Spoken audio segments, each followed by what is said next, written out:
Great.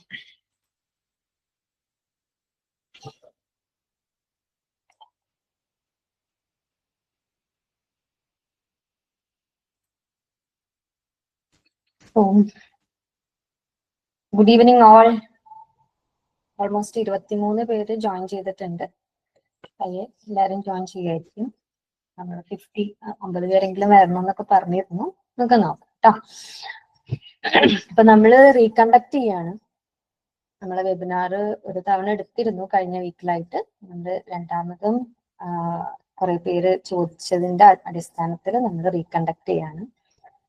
അപ്പോ എല്ലാവർക്കും supporting your child through exam stress എന്ന ഈ വെബിനാറിലേക്ക് എല്ലാവർക്കും സ്വാഗതം. ഈ ഒരു വെബിനാർ എന്ന് പറഞ്ഞു കഴിഞ്ഞാല് കുട്ടികളുടെ എക്സാം ആൻസൈറ്റി കുറക്കാനും അതേപോലെ തന്നെ അവരുടെ പെർഫോമൻസ് കൂട്ടാനും വേണ്ടിയിട്ട് പാരന്റ്സിന് വേണ്ടിയിട്ടുള്ള ഒരു ഗൈഡ് ആയിരിക്കും. ഓക്കെ,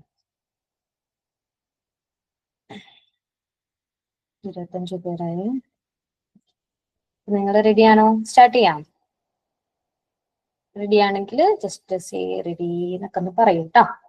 ചാറ്റ് ബോക്സ് നന്നായിട്ട് ഉപയോഗിക്കുക. ചാറ്റ് ബോക്സ് ഉപയോഗിക്കാൻ വേണ്ടി പറയുന്നത് എന്തുകൊണ്ടാന്ന് വെച്ചാല് എപ്പോഴും ഇന്ററാക്റ്റീവ് സെഷൻസ് ആണ് നല്ലത്. ഓക്കെ, നമുക്ക് എന്താ പറയാ, ഒരു ഗിവ് ആൻഡ് ടേക്ക് ഉണ്ടാകുമ്പോഴാണ് ഒരു ഫ്ലോ നമുക്ക് ഉണ്ടാവുക. സോ ജസ്റ്റ് ചാറ്റ് ബോക്സ് നന്നായിട്ട് യൂസ് ചെയ്യുക. ഹലോ ഹായ് എന്നൊക്കെ ആക്കിയ റെഡി ആണെങ്കിൽ റെഡി എന്ന് പറയാ. ഓക്കെ, ഇന്ററാക്റ്റീവ് സെഷൻ ആവുമ്പോൾ നിങ്ങൾ ഡിസ്ട്രാക്റ്റഡ് ആവാണ്ടെയും നിങ്ങളെ ഹെൽപ്പ് ചെയ്യും. പിന്നെ നമുക്ക് സെഷൻ അടിപൊളിയാക്കണം എന്നുണ്ടെങ്കിൽ കുറച്ച് കഴിയുമ്പോൾ ഈ ഓൺലൈൻ ത്രൂ ആവുമ്പോൾ നമ്മൾ നമ്മളോട് തന്നെ സംസാരിക്കുന്ന പോലെ തോന്നും. അപ്പോൾ എനിക്ക് കുറച്ച് ഒരു നിങ്ങളെ ഭാഗത്തു നിന്ന് ഒരു എഫേർട്ട് കിട്ടുകയാണെന്നുണ്ടെങ്കിൽ എനിക്ക് നിങ്ങളുടെ അടുത്ത് തന്നെ സംസാരിക്കുന്ന പോലെ തോന്നും.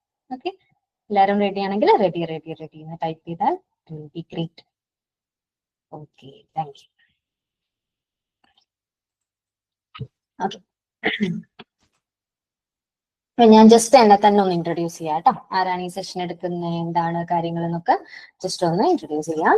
എൻ്റെ പേര് ഹുസ്ന മുഹമ്മദ് അലി എന്നാണ്. ഞാനൊരു സൈക്കോളജിസ്റ്റ് ആണ്. ഓൾമോസ്റ്റ് 7 വർഷമായിട്ട് സൈക്കോളജി ഫീൽഡിലുണ്ട്. കാലിക്കറ്റ് യൂണിവേഴ്സിറ്റി ഡിപ്പാർട്ട്മെന്റിൽ നിന്നാണ് ഞാൻ എൻ്റെ MPhil അതേപോലെ തന്നെ PG ഒക്കെ കഴിഞ്ഞിട്ടുള്ളത്. അപ്പോ ഞാൻ ഓൾമോസ്റ്റ് കുറെ കുട്ടികളെ സ്കൂളിൽ ക്ലാസ് എടുക്കാനും അതേപോലെ തന്നെ പാരന്റ്സിന് ക്ലാസ് എടുക്കാനൊക്കെ ആയിട്ട് പോവായിരുന്നു. പിന്നെ നമ്മൾക്ക് പേഴ്സണൽ കേസസ് ഒക്കെ വരുന്നത് ഒക്കെ അടിസ്ഥാനത്തിലാണ് ഈ ഒരു ടൈമിലുള്ള കേസസ് മോസ്റ്റ്ലി ഈ എന്താ പറയാ എക്സാം ആൻസൈറ്റി റിലേറ്റഡ് ആയിട്ടുള്ള കേസസ് ആയിരിക്കും. കുട്ടികൾ കഷ്ടപ്പെടുന്നതും കാര്യങ്ങളും പാരന്റ്സിന്റെ ഭാഗത്തു നിന്ന് വരുന്ന ആ ഒരു അവരുടെ ബുദ്ധിമുട്ടുകൾ കാണുന്നതും ഒക്കെ കാരണത്താലാണ് ഞാൻ ഇങ്ങനെ ഒരു സെഷൻ എടുക്കാമെന്നുള്ളത് തീരുമാനിച്ചിട്ടുണ്ടായിരുന്നത്. ആൻഡ് ഓൾസോ ഞാൻ ഇത് റീകണ്ടക്ട് ചെയ്യാനുള്ള ഒരു റീസൺ എന്താന്ന് വെച്ചാല് ഈവൻ എനിക്ക് കുറെ പേര് എനിക്ക് മെസ്സേജ് ചെയ്തു, എനിക്ക് അറ്റൻഡ് ചെയ്യാൻ പറ്റിയില്ല, റെക്കോർഡ് ഉണ്ടോ അല്ലെങ്കിൽ രണ്ടാമത് കണ്ടക്ട് ചെയ്യുമോ എന്നൊക്കെ ചോദിച്ചിട്ട് ഒരുപാട് മെസ്സേജസ് വന്നിരുന്നു.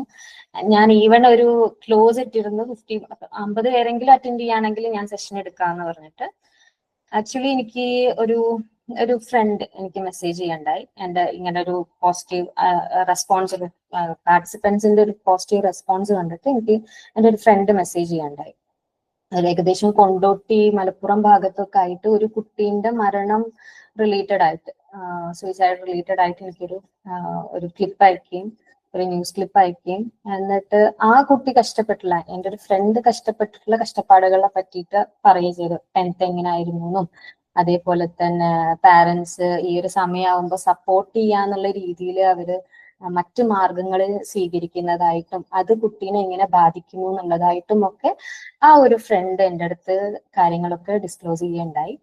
സോ എന്തായാലും ആര് വന്നാലും കുറച്ചു പേരായാലും വേണ്ടില്ല, ഞാൻ ഈ ഒരു സെഷൻ റീകണ്ടക്ട് ചെയ്യാം എന്നുള്ളൊരു ഡിസിഷനിലേക്ക് എത്താൻ ചെയ്യുന്നത്. ഞാൻ കൂടുതൽ മാർക്കറ്റിംഗ് ഒന്നും ചെയ്തിട്ടില്ല, ആരടുത്തും അങ്ങനെ പറഞ്ഞിട്ടില്ല. ഗ്രൂപ്പിലുള്ളവരാരാണോ അവര് ത്രൂ എത്ര പേര് വരുന്നോ അത്രയും മതി എന്നുള്ള രീതിയിലാണ് നമ്മൾ ചെയ്തിട്ടുള്ളത് കേട്ടോ. ഓക്കെ, അപ്പോ യാ, ഇപ്പോൾ നമ്മള് ഇൻട്രൊഡ്യൂസ് ചെയ്യണം നമ്മൾ പാർട്ടിസിപ്പൻസിനെ. നമ്മൾക്ക് ഉള്ള പാർട്ടിസിപ്പൻസ് എന്ന് പറയുന്നത് പാരന്റ്സ് ആണ്. ഞാൻ ഈ ഒരു സെഷൻ കംപ്ലീറ്റ് കൊടുക്കുന്നത് പാരന്റ്സിന് വേണ്ടിയിട്ടാണ്. കുട്ടികള് എക്സാം ആൻസൈറ്റി കാരണത്താല് എക്സാമിന്റെ സമയത്തുള്ള പ്രിപ്പറേഷനിലുള്ള ബുദ്ധിമുട്ട് കാരണത്താൽ ബുദ്ധിമുട്ടുന്ന പാരന്റ്സിന് വേണ്ടിയിട്ടാണ്. ഞാൻ എന്തുകൊണ്ടാണ് പാരന്റ്സിനെ തന്നെ ചൂസ് ചെയ്തത് എന്ന് ചോദിച്ചു കഴിഞ്ഞാൽ, എന്തുകൊണ്ട് ചൈൽഡിനെ ചൂസ് ചെയ്തില്ല, പാരന്റ്സിന് കൊടുക്കുന്നു എന്നുള്ളത് ചോദിച്ചു കഴിഞ്ഞാല്, ആക്ച്വലി പാരന്റ്സ് ആണ് കുട്ടികളുടെ ബാക്ക് ബോൺ എന്ന് പറയുന്നത്. റൈറ്റ്. പാരന്റ്സ് ആണ്, ഗാർഡിയൻസ് ആണ്, കുട്ടികളെ എങ്ങനെ ഏത് വഴിക്ക് നയിക്കുന്നവരാണ് ആക്ച്വലി പാരന്റ്സ് എന്ന് പറയുന്നത്. അവരാണ് കുട്ടികളുടെ ക്ഷേമത്തിനുള്ള ആൾക്കാർ, അല്ലെ? കെയർ ഗിവർ ആണ്, അവർ പ്രൊവൈഡർ ആണ്, അവർ പ്രൊട്ടക്ടർ ആണ്, അവരാണ് ഏറ്റവും. ഏത് ഫ്രണ്ട് ഉണ്ട്, ഏത് ടീച്ചറാണ് വെൽവിഷർ എന്ന് പറഞ്ഞാലും പാരന്റ് തന്നെയാണ് ഏറ്റവും ബെസ്റ്റ് വെൽവിഷർ, അല്ലെ? ഒരു കുട്ടിയുടെ വെൽവിഷർ എന്ന് പറഞ്ഞാൽ അത് പാരന്റ് തന്നെയാണ്. റൈറ്റ്. സോ പാരന്റ്സിനാണ് ഡിസിഷൻ എടുക്കാൻ പറ്റുള്ളൂ, പാരന്റ്സിനെ മാറ്റങ്ങൾ കൊണ്ടുവരുത്താൻ പറ്റുള്ളൂ. കുട്ടി എത്ര വിചാരിച്ചാലും എത്ര മാറ്റം വരുത്തുന്നതിൽ ഒരു ലിമിറ്റ് ഉണ്ട്. ഇവിടെ പാരന്റ്സിന്റെ ഒരു ഇമ്പോർട്ടൻസ് ആണ് ഞാൻ ഈ ഒരു വെബിനാറിൽ ഞാൻ പാരന്റ്സിന് കൊടുക്കാൻ വേണ്ടിയിട്ടുള്ള കാരണം. ഓക്കെ, അപ്പൊ നമുക്കൊന്ന് ജസ്റ്റ് ആദ്യം നമുക്കൊന്ന് പരിചയപ്പെടാം. ഇപ്പൊ വന്നിട്ടുള്ള ഓൾമോസ്റ്റ് 34 അഡ്മിഷൻസ് ആയി, വന്നോട്ടെ. ഓക്കെ, ഇപ്പൊ ഉള്ള എല്ലാവരും പാരന്റ്സ് ആണെന്ന് ഞാൻ വിശ്വസിക്കുന്നു. അപ്പോ നിങ്ങളൊക്കെ എവിടെ നിന്നാണ് വന്നിട്ടുള്ളത്, ഏതാണ് നിങ്ങൾ, ഏത് സ്ഥലത്ത് നിന്നാണ് ലോഗിൻ ചെയ്തിട്ടുള്ളത്, നിങ്ങളെ പേരെന്താ, ഒന്നൊന്ന് ടൈപ്പ് ചെയ്യോ. ഞാനുള്ളത് തിരൂരിൽ നിന്നാണ് എൻ്റെ വീട്. തിരൂര് ബിപിയങ്ങാടി ഭാഗത്താണ് എൻ്റെ വീടുള്ളത്. ജസ്റ്റ് ഒന്ന് ടൈപ്പ് ചെയ്തേ. എല്ലാരും ചാറ്റ് ബോക്സ് യൂസ് ചെയ്യാം കേട്ടോ. നിലമ്പൂർ എന്നുണ്ട്. Okay, Dubai, Sherin from Thiruvananthapuram, Kolappuram, Nijla, Kuttippuram, okay, Jamsheena, Kannur എന്നുണ്ട്, മഞ്ചേരി, കോഴിക്കോട്, പെരിന്തൽമണ്ണ, മലപ്പുറം, ഓക്കെ. പിന്നെ ഇനി ആരെങ്കിലും? ഓക്കെ, തിരുവനന്തപുരത്ത് നിന്നുണ്ട്. Okay, S A, Kozhikode, Kuttippuram, great. Kuttippuram, okay okay okay. എൻ്റെ ഒരു ജൂനിയറും ജോയിൻ ചെയ്തിട്ടുണ്ട്, വളരെയധികം സന്തോഷം കേട്ടോ. Okay okay, thank you so much. Okay, so നമുക്ക് തുടങ്ങാം അല്ലെ. ഞാനൊന്ന് ജസ്റ്റ് ചോദിച്ചോട്ടെ, നമ്മളെ കുട്ടികള് ഈ ഒരു സമയമാകുമ്പോൾ, അതായത് എക്സാം ടൈം ആകുന്ന സമയത്ത്, പരീക്ഷയാണ്, 2 മാസം കഴിഞ്ഞ് കഴിഞ്ഞാൽ, 1 മാസം കഴിഞ്ഞ് കഴിഞ്ഞാൽ പരീക്ഷയാണ്, പ്രിപ്പറേഷൻ ടൈമാണ്. ഈ ഒരു സമയത്ത് നമ്മളെ കുട്ടികൾ ഫേസ് ചെയ്യുന്ന, അല്ലെങ്കിൽ അവർ പറഞ്ഞുകൊണ്ടിരിക്കുന്ന കംപ്ലൈന്റ്സ് എന്താണ്, അല്ലെങ്കിൽ അവർ ഫേസ് ചെയ്യുന്ന ബുദ്ധിമുട്ടുകൾ എന്താന്നുള്ളത് ജസ്റ്റ് 1 വേർഡ് ആയിട്ട് ഇങ്ങനെ ടൈപ്പ് ചെയ്തിട്ട് വരാം. എല്ലാവരും അവനവന്റെ കുട്ടികൾ ബുദ്ധിമുട്ടുന്നത് എന്തൊക്കെയാ എന്നുള്ളത് ടൈപ്പ് ചെയ്തേ.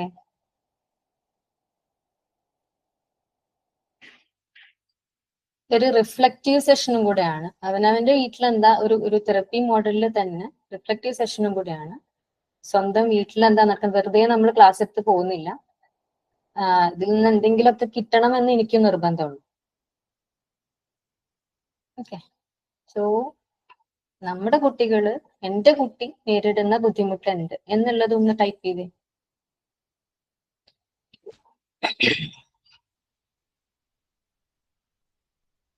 സ്ട്രെസ്,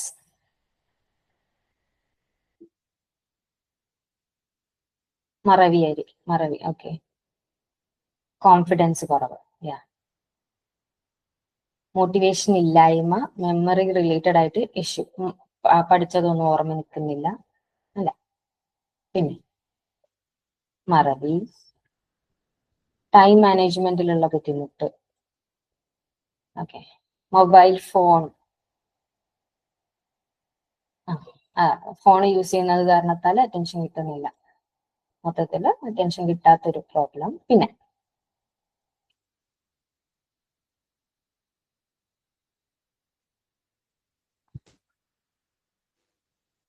മറവി പറഞ്ഞു, മെമ്മറി റിലേറ്റഡ് ആയിട്ടുള്ള ഇഷ്യൂ, ലാക്ക് ഓഫ് മോട്ടിവേഷൻ. പിന്നെ ആൻസർ അറിഞ്ഞാലും അത് തന്നെ ആണോ എന്നുള്ള സംശയം, ഡൗട്ട് അല്ലെ. ഡിസ്ട്രാക്ഷൻസ്, ഇരുന്ന് പഠിക്കാൻ കഴിയൂല, ചിലപ്പോൾ ഉറങ്ങിപ്പോവുക, അങ്ങനെയൊക്കെ. ഡിസ്ട്രാക്ഷന് പഠിക്കുമ്പോൾ ചിന്ത മാറിപ്പോവുക, കോൺസെൻട്രേറ്റ് ചെയ്യാൻ പറ്റുന്നില്ല, ലോഡായി, ഒരുപാട് പഠിക്കാനായി അല്ലെ, കുറേ പഠിക്കാനുണ്ട്, ഒന്നിലും ഒരു താല്പര്യമില്ല. ഓക്കെ ഓക്കെ, പഠനത്തിലില്ല, ഫുഡിലില്ല, ഒന്നിലും താല്പര്യം, എല്ലാത്തിന്റെയും താല്പര്യം പോയി പോയൊരവസ്ഥ അല്ലെ. പഠിക്കാനും മടി, ഡിസ്ട്രാക്ഷൻ, കൺഫ്യൂഷൻ. ഓക്കെ ഓക്കെ, ഇനി ഞാൻ ചോദിച്ചോട്ടെ, പാരന്റ് എന്നുള്ള നിലക്ക് നിങ്ങൾ നേരിടുന്ന പ്രശ്നങ്ങൾ എന്തൊക്കെയാണ്? ആസ് എ പാരന്റ്, ഈ ഒരു പീരീഡ് എന്ന് പറഞ്ഞു കഴിഞ്ഞാൽ, ഈ ഒരു സമയം എന്ന് പറഞ്ഞാല്, എക്സാം എടുത്തിട്ടുള്ള ഈ ഒരു സമയം എന്ന് പറഞ്ഞാല്, കുട്ടികളെ പോലെ തന്നെ, കുട്ടികളെക്കാൾക്കെന്ന് പറഞ്ഞ പോലെ പാരന്റ്സിനും നല്ല സ്ട്രെസ്ഫുൾ ആയിട്ടുള്ള സിറ്റുവേഷൻ ആണ്, ചാലഞ്ചിങ് ആയിട്ടുള്ള സിറ്റുവേഷൻ ആണ്. നിങ്ങൾ നേരിടുന്ന പ്രോബ്ലംസ് എന്തൊക്കെയാണ്?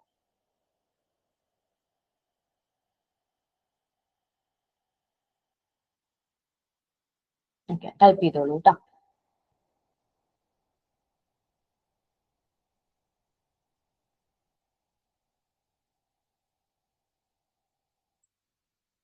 ഓക്കെ, ഇത് മാത്രമാണോ? അവരുടെ പ്രശ്നമാണ് എന്റെ പ്രശ്നം എന്നാണോ? അവരുടെ പ്രശ്നം ഡീൽ ചെയ്യാനുള്ള ബുദ്ധിമുട്ടുകൾ, ടെൻഷൻ, ഒന്നും പറയാൻ പറ്റുന്നില്ല, ഭയങ്കര ദേഷ്യമാണ്, എന്തെങ്കിലും പറഞ്ഞു കഴിഞ്ഞാൽ കുട്ടി ഇങ്ങോട്ട് ദേഷ്യപ്പെടും. അവർക്ക് അവരെ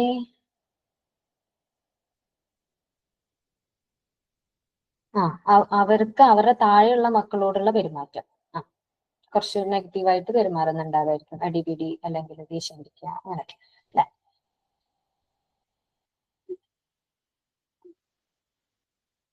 ഓക്കെ, സ്ട്രെസ് ഉണ്ട്, നിങ്ങൾ സ്ട്രെസ് ആയിട്ട് കോപ്പറേഷൻ ഇല്ലാത്തത് കാരണത്താല് വീട്ടിൽ സ്ട്രെസ്ഫുൾ ആയിട്ടുള്ള സിറ്റുവേഷൻ ഓടിക്കൊണ്ടിരിക്കുകയാണ്, ടെൻഷൻ ഉണ്ട്. ഓക്കെ, പിന്നെ വേറെന്താ പ്രോബ്ലംസ് ഉള്ള? അവര് വല്ലാണ്ട് ടെൻഷൻ അടിക്കുമ്പോ അത് നിങ്ങൾക്ക് ടെൻഷൻ കൂടുന്നുണ്ടോ? കുട്ടി എന്താവും എന്നുള്ള ചിന്ത കൈൻഡ് ഓഫ് തിങ് പറയൂട്ടോ.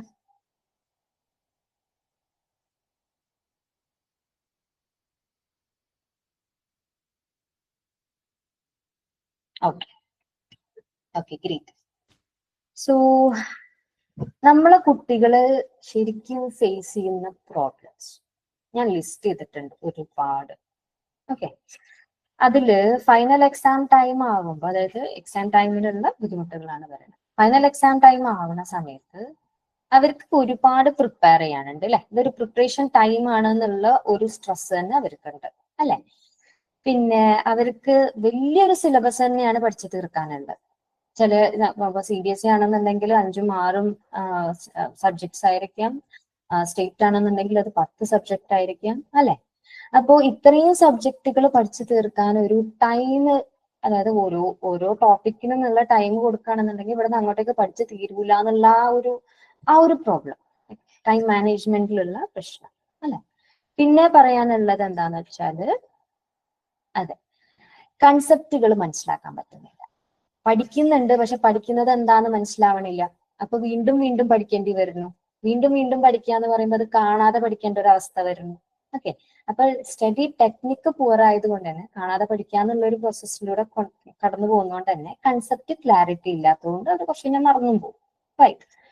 പിന്നുള്ളത് പറഞ്ഞാൽ ഒരുപാട് സബ്ജക്ട്സ് ഉണ്ട്, കുറേ സബ്ജക്ട്സ് ഉണ്ട്. ഇപ്പൊ നമ്മൾ ലാംഗ്വേജ് ബേസ്ഡ് തന്നെ നോക്കുകയാണെങ്കിൽ ഇംഗ്ലീഷും മലയാളവും, ഇപ്പൊ ഹിന്ദി ആണെങ്കിൽ ഹിന്ദി, അറബിക് ആണെങ്കിൽ അറബിക്, അങ്ങനത്തെ ഒരു 3 സബ്ജക്ട്, 3 ലാംഗ്വേജ് സബ്ജക്ട് തന്നെ വരുമ്പോൾ അതിലത്തെ കാര്യങ്ങൾ തന്നെ കുഴഞ്ഞു മറിഞ്ഞു പോകും.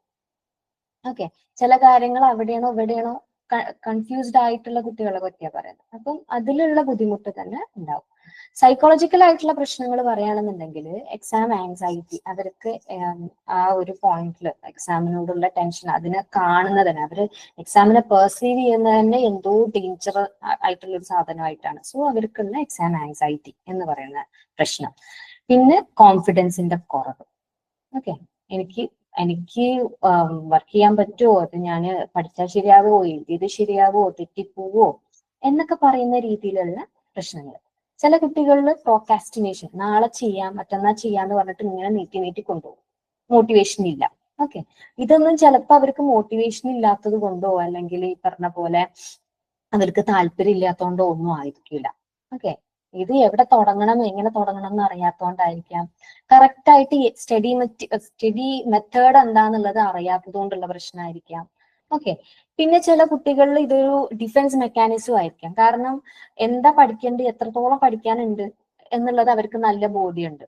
പഠിക്കാനിരുന്ന് കഴിഞ്ഞാൽ ടെൻഷൻ അടിക്കും എന്നുള്ളത് ഉറപ്പാണ്. അപ്പൊ അവരുടെ മൈൻഡിൽ തന്നെ പഠിക്കാനിരുന്നാലേ ടെൻഷൻ അടിക്കുള്ളൂ, അപ്പോൾ നമുക്ക് പഠിക്കാണ്ട് കളിക്കാം എന്നുള്ള രീതിയിൽ അവരുടെ ബ്രെയിന് ഒരു എളുപ്പ വഴി കണ്ടെത്തും. ഒരു ഡിഫൻസ് മോഡിലേക്ക് അവർ മാറും. അത് കാരണത്താലും പ്രോക്കാസ്റ്റിനേഷൻ ഉണ്ടാവാം. അതും ആങ്സൈറ്റിന്റെ ഒരു ലക്ഷണം തന്നെയാണ്. പിന്നെ പറയുകയാണെന്നുണ്ടെങ്കിൽ കോമ്പറ്റീഷൻ, അതായത് ഫ്രണ്ട്സിന് കൂടുതൽ മാർക്ക് കിട്ടും, അപ്പൊ അത് പ്രശ്നമാവും. അല്ലെങ്കിൽ ഒരു കോമ്പറ്റീറ്റീവ് മോഡ് അവരുടെ ഫ്രണ്ട്സിന്റെ ഇടയിൽ തന്നെ നടക്കുന്നുണ്ടാവും. ഓക്കെ, അപ്പൊ അത് അവർക്ക് സൈക്കോളജിക്കലി ബുദ്ധിമുട്ടുണ്ടാക്കുന്ന കാര്യമാണ്. പിന്നെ അതേപോലെ മെമ്മറി റിട്ടൻഷൻ എന്ന് പറഞ്ഞ കാര്യം, പഠിച്ചത് ഓർമ്മ നിൽക്കായിക, എഴുതുന്ന സമയത്ത് കറക്റ്റ് ആൻസർ അല്ലാണ്ട് എഴുതി പോവാ, ചോദിച്ച ക്വസ്റ്റ്യൻ അല്ലാണ്ട് എഴുതി പോവാം. ആൻസർ അറിയെങ്കിൽ പോലും അതിനെ നമുക്ക് ആൻസറിനെ റിട്ടേൺ ചെയ്യാന്ന് പറയും, പുറത്തേക്ക് കൊണ്ടുവരാനുള്ള ബുദ്ധിമുട്ട്. എന്റെ നാവിന്റെ തുഞ്ചത്തുണ്ട് ആൻസർ, പക്ഷെ പുറത്തേക്ക് വരുന്നില്ല എന്നൊക്കെ പറയുന്ന സിറ്റുവേഷൻ.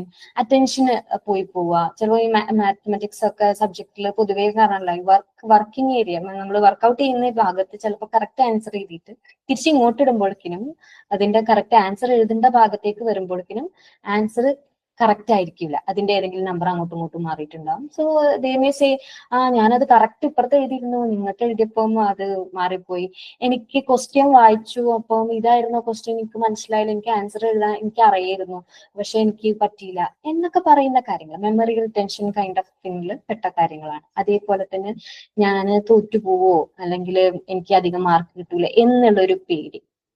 പിന്നെ അവര് തന്നെ വെക്കുന്ന അവർക്കുള്ള ഹൈ എക്സ്പെക്ടേഷൻ, എനിക്ക് ഇത്ര A+ കിട്ടണം, അല്ലെങ്കിൽ ഇത്ര 90%, 95, 99% കിട്ടണം, എന്നാലേ എനിക്ക് സീറ്റ് കിട്ടുള്ളൂ, അല്ലെങ്കിൽ ലൈഫ് വെറുതാവും എന്നൊക്കെ പറയുന്ന പ്രഷർ, അവർ സെൽഫിന് കൊടുക്കുന്ന പ്രഷർ. ഓക്കെ, ഇനി നമ്മളൊരു സൊസൈറ്റിയൽ ലെവലിൽ നിന്ന് അല്ലെങ്കിൽ മറ്റുള്ള പുറമേന്ന് കിട്ടുന്ന പ്രഷർ, ഇതിപ്പോ അവരുടെ തന്നെ ഉള്ളിലുള്ള കാര്യമാണ്. പുറമേന്ന് കിട്ടുന്ന പ്രഷർ നോക്കുകയാണെന്നുണ്ടെങ്കിൽ പാരന്റ്സിന്റെ പ്രഷർ.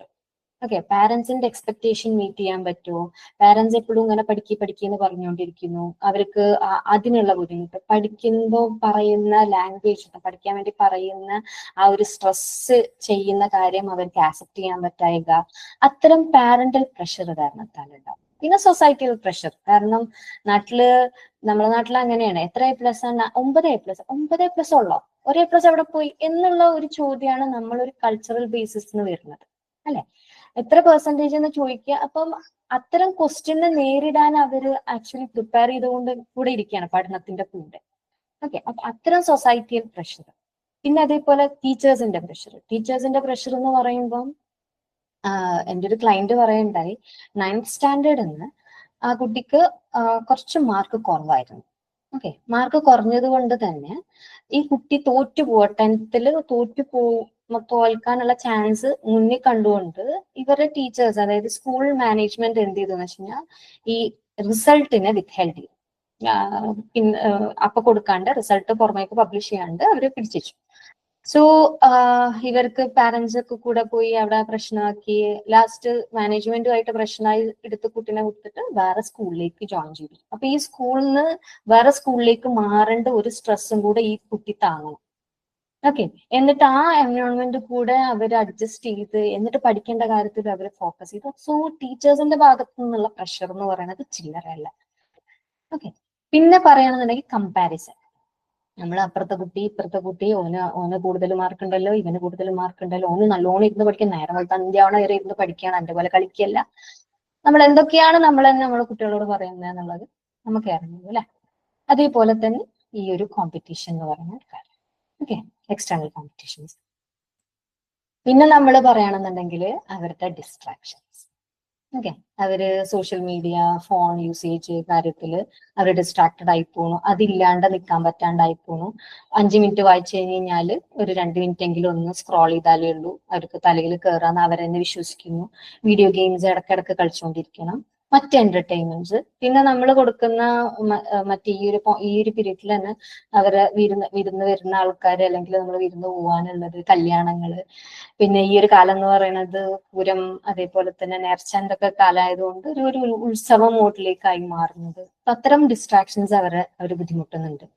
പിന്നെ പറയുകയാണെന്നുണ്ടെങ്കിൽ അവരുടെ ഹെൽത്ത് കാര്യങ്ങൾ. ഓക്കെ, മര്യാദക്ക് സ്ലീപ്പ് കിട്ടുന്നത്. ചില കുട്ടികളിൽ ഉറക്കം കൂടുതലായിരിക്കും, ചില കുട്ടികൾ ഉറക്കം കുറവായിരിക്കും. ഈ കൂടുതൽ ഉറക്കമുള്ളതും കുറവ് ഉറക്കമുള്ളതും ആക്ച്വലി ആങ്സൈറ്റിന്റെ ഭാഗം തന്നെയാണ്. ആങ്സൈറ്റി ഉള്ളതുകൊണ്ടാണ് കുട്ടികൾ അങ്ങനെ ചെയ്യുന്നത്, അതിനെ കോപ്പ് ചെയ്യാൻ വേണ്ടിയിട്ട്. സോ പിന്നെ പറയാൻ പറ്റുകയാണെന്നുണ്ടെങ്കിൽ ഈ ഒരു ഡയറ്റ്, ചില കുട്ടികൾ ഭക്ഷണം കഴിക്കുന്നത്, ഇപ്പൊ നേരത്തെ നമ്മൾ ചാറ്റ് ബോക്സിൽ തന്നെ പറഞ്ഞു, ഒന്നിനോടും താല്പര്യമില്ല, ഫുഡിനോടും താല്പര്യമില്ല, പഠിക്കാനും താല്പര്യമില്ല എന്ന് പറഞ്ഞു. അപ്പൊ ഭക്ഷണത്തോട് പോലും താല്പര്യമില്ലായ്മ അല്ലെങ്കിൽ കഴിക്കാൻ തോന്നായിക, ഇതൊക്കെ ആങ്സൈറ്റിന്റെ ഭാഗം തന്നെയാണ്. ചില കുട്ടികൾ എപ്പോഴും കഴിച്ചുകൊണ്ടിരിക്കുന്നു, അതും ആങ്സൈറ്റിന്റെ ഭാഗം തന്നെയാണ്. പിന്നെ നമ്മൾ ഈ പറഞ്ഞ പോലെ ഫിസിക്കൽ ആക്ടിവിറ്റീസ് വല്ലാണ്ട് ചെയ്യാണ്ട് ഒതുങ്ങിക്കൂടി അടങ്ങിയിരിക്കുന്നതുകൊണ്ട് തന്നെ അവരുടെ ബ്രെയിൻ അല്ലെങ്കിൽ ആക്ടിവേറ്റ് ആവുക എന്ന് പറയുന്നത് കുറച്ചും കൂടെ കുറയാണ് ചെയ്യുക. നമ്മൾ ഫിസിക്കൽ ആക്ടിവിറ്റീസ് ഒന്നും കൊടുക്കാതെ വെറും ബുക്ക് മാത്രം എടുത്ത് പഠിച്ച് അങ്ങനത്തെ ഒരു സമയത്ത് ആക്ച്വലി ബ്രെയിൻ ആക്റ്റീവ് ആവാണ്ടിരിക്കുക ചെയ്യും. ഓക്കെ, അപ്പൊ അത്തരം പ്രോബ്ലംസ്. പിന്നെ പ്രോപ്പർ ആയിട്ടുള്ള ഒരു ഗൈഡൻസ് ഇല്ലായ്മ, അത് നല്ല ടീച്ചർ ഇല്ലായ്മയാണ് ആവാം, സപ്പോർട്ട് ചെയ്യാനുള്ള ഒരു എൻവയോൺമെന്റ് ഇല്ലായ്മയാവാം, സപ്പോർട്ട് ചെയ്യത്തക്ക രീതിയിലുള്ള മെറ്റീരിയൽസ് ഇല്ലായ്മയാവാം. ഓക്കെ, അങ്ങനത്തെ എന്തും ആവാം. അപ്പൊ ടീച്ചറുടെ കാര്യങ്ങൾ പറയുകയാണെന്നുണ്ടെങ്കിൽ it is really important thing. ചില സബ്ജക്റ്റുകൾ എന്റെ ക്ലയന്റ് ഒക്കെ ഒരു ക്ലയന്റ് പറഞ്ഞിട്ടുണ്ടായി ഹിന്ദി സബ്ജക്റ്റിനെ പറ്റിയിട്ട്. സോ ഹിന്ദി സബ്ജക്ട് എന്ന് പറയുന്നത് ഇറ്റ് ഈസ് വെരി ഡിഫിക്കൾട്ട്, ഈ കുട്ടിക്ക് ഭയങ്കര ബുദ്ധിമുട്ടാണ്. അപ്പൊ ഹിന്ദി എന്താ സബ്ജക്ട്, അങ്ങനെ ആയിട്ടാണോ, ലാംഗ്വേജ് പുതിയ ലാംഗ്വേജ് ആയിട്ടാണോ എന്നൊക്കെ ഞാൻ ചോദിക്കണ്ടായി. അതിന്റെ കൂടെ ടീച്ചർ എങ്ങനെയാന്ന് ചോദിച്ചു. ടീച്ചർ ഭയങ്കര ഹാർഷാണ്, ഭയങ്കര ഹാർഡാണ്, ടീച്ചർ ആർക്കോ വേണ്ടിയിട്ട് ക്ലാസ് എടുത്തിട്ട് പോകും, അപ്പൊ അങ്ങനെ നമ്മളൊന്നും ഇഷ്ടമില്ലാത്ത പോലെയാണ്, കുറെ ചീത്ത പറയും, അത്തരത്തിലൊക്കെ ഉള്ള റെസ്പോൺസിബിലിറ്റി. സോ ഈ കുട്ടിക്ക് ആക്ച്വലി ഹിന്ദിയിൽ മാർക്ക് കുറവാണ്, എത്ര നോക്കിയാലും കൂട്ടാൻ വേണ്ടി പറ്റില്ല. ഓക്കെ, കാരണം അതിനോടുള്ള ഒരു ഇൻട്രസ്റ്റ് പോയൊരവസ്ഥയാണ്, മനസ്സിലാവണില്ല. ഓൾറെഡി സ്ട്രെസ്ഫുൾ ആയിട്ടുള്ള സിറ്റുവേഷനിൽ അവർ ക്ലാസ് എടുത്തു കഴിഞ്ഞു കഴിഞ്ഞാല് കുട്ടികളുടെ തലയിലൊന്നും കയറൂല, വെറുതെ ഇങ്ങനെ ബോഡി പ്രസന്റ് ആയിരിക്കുന്നു മാത്രം.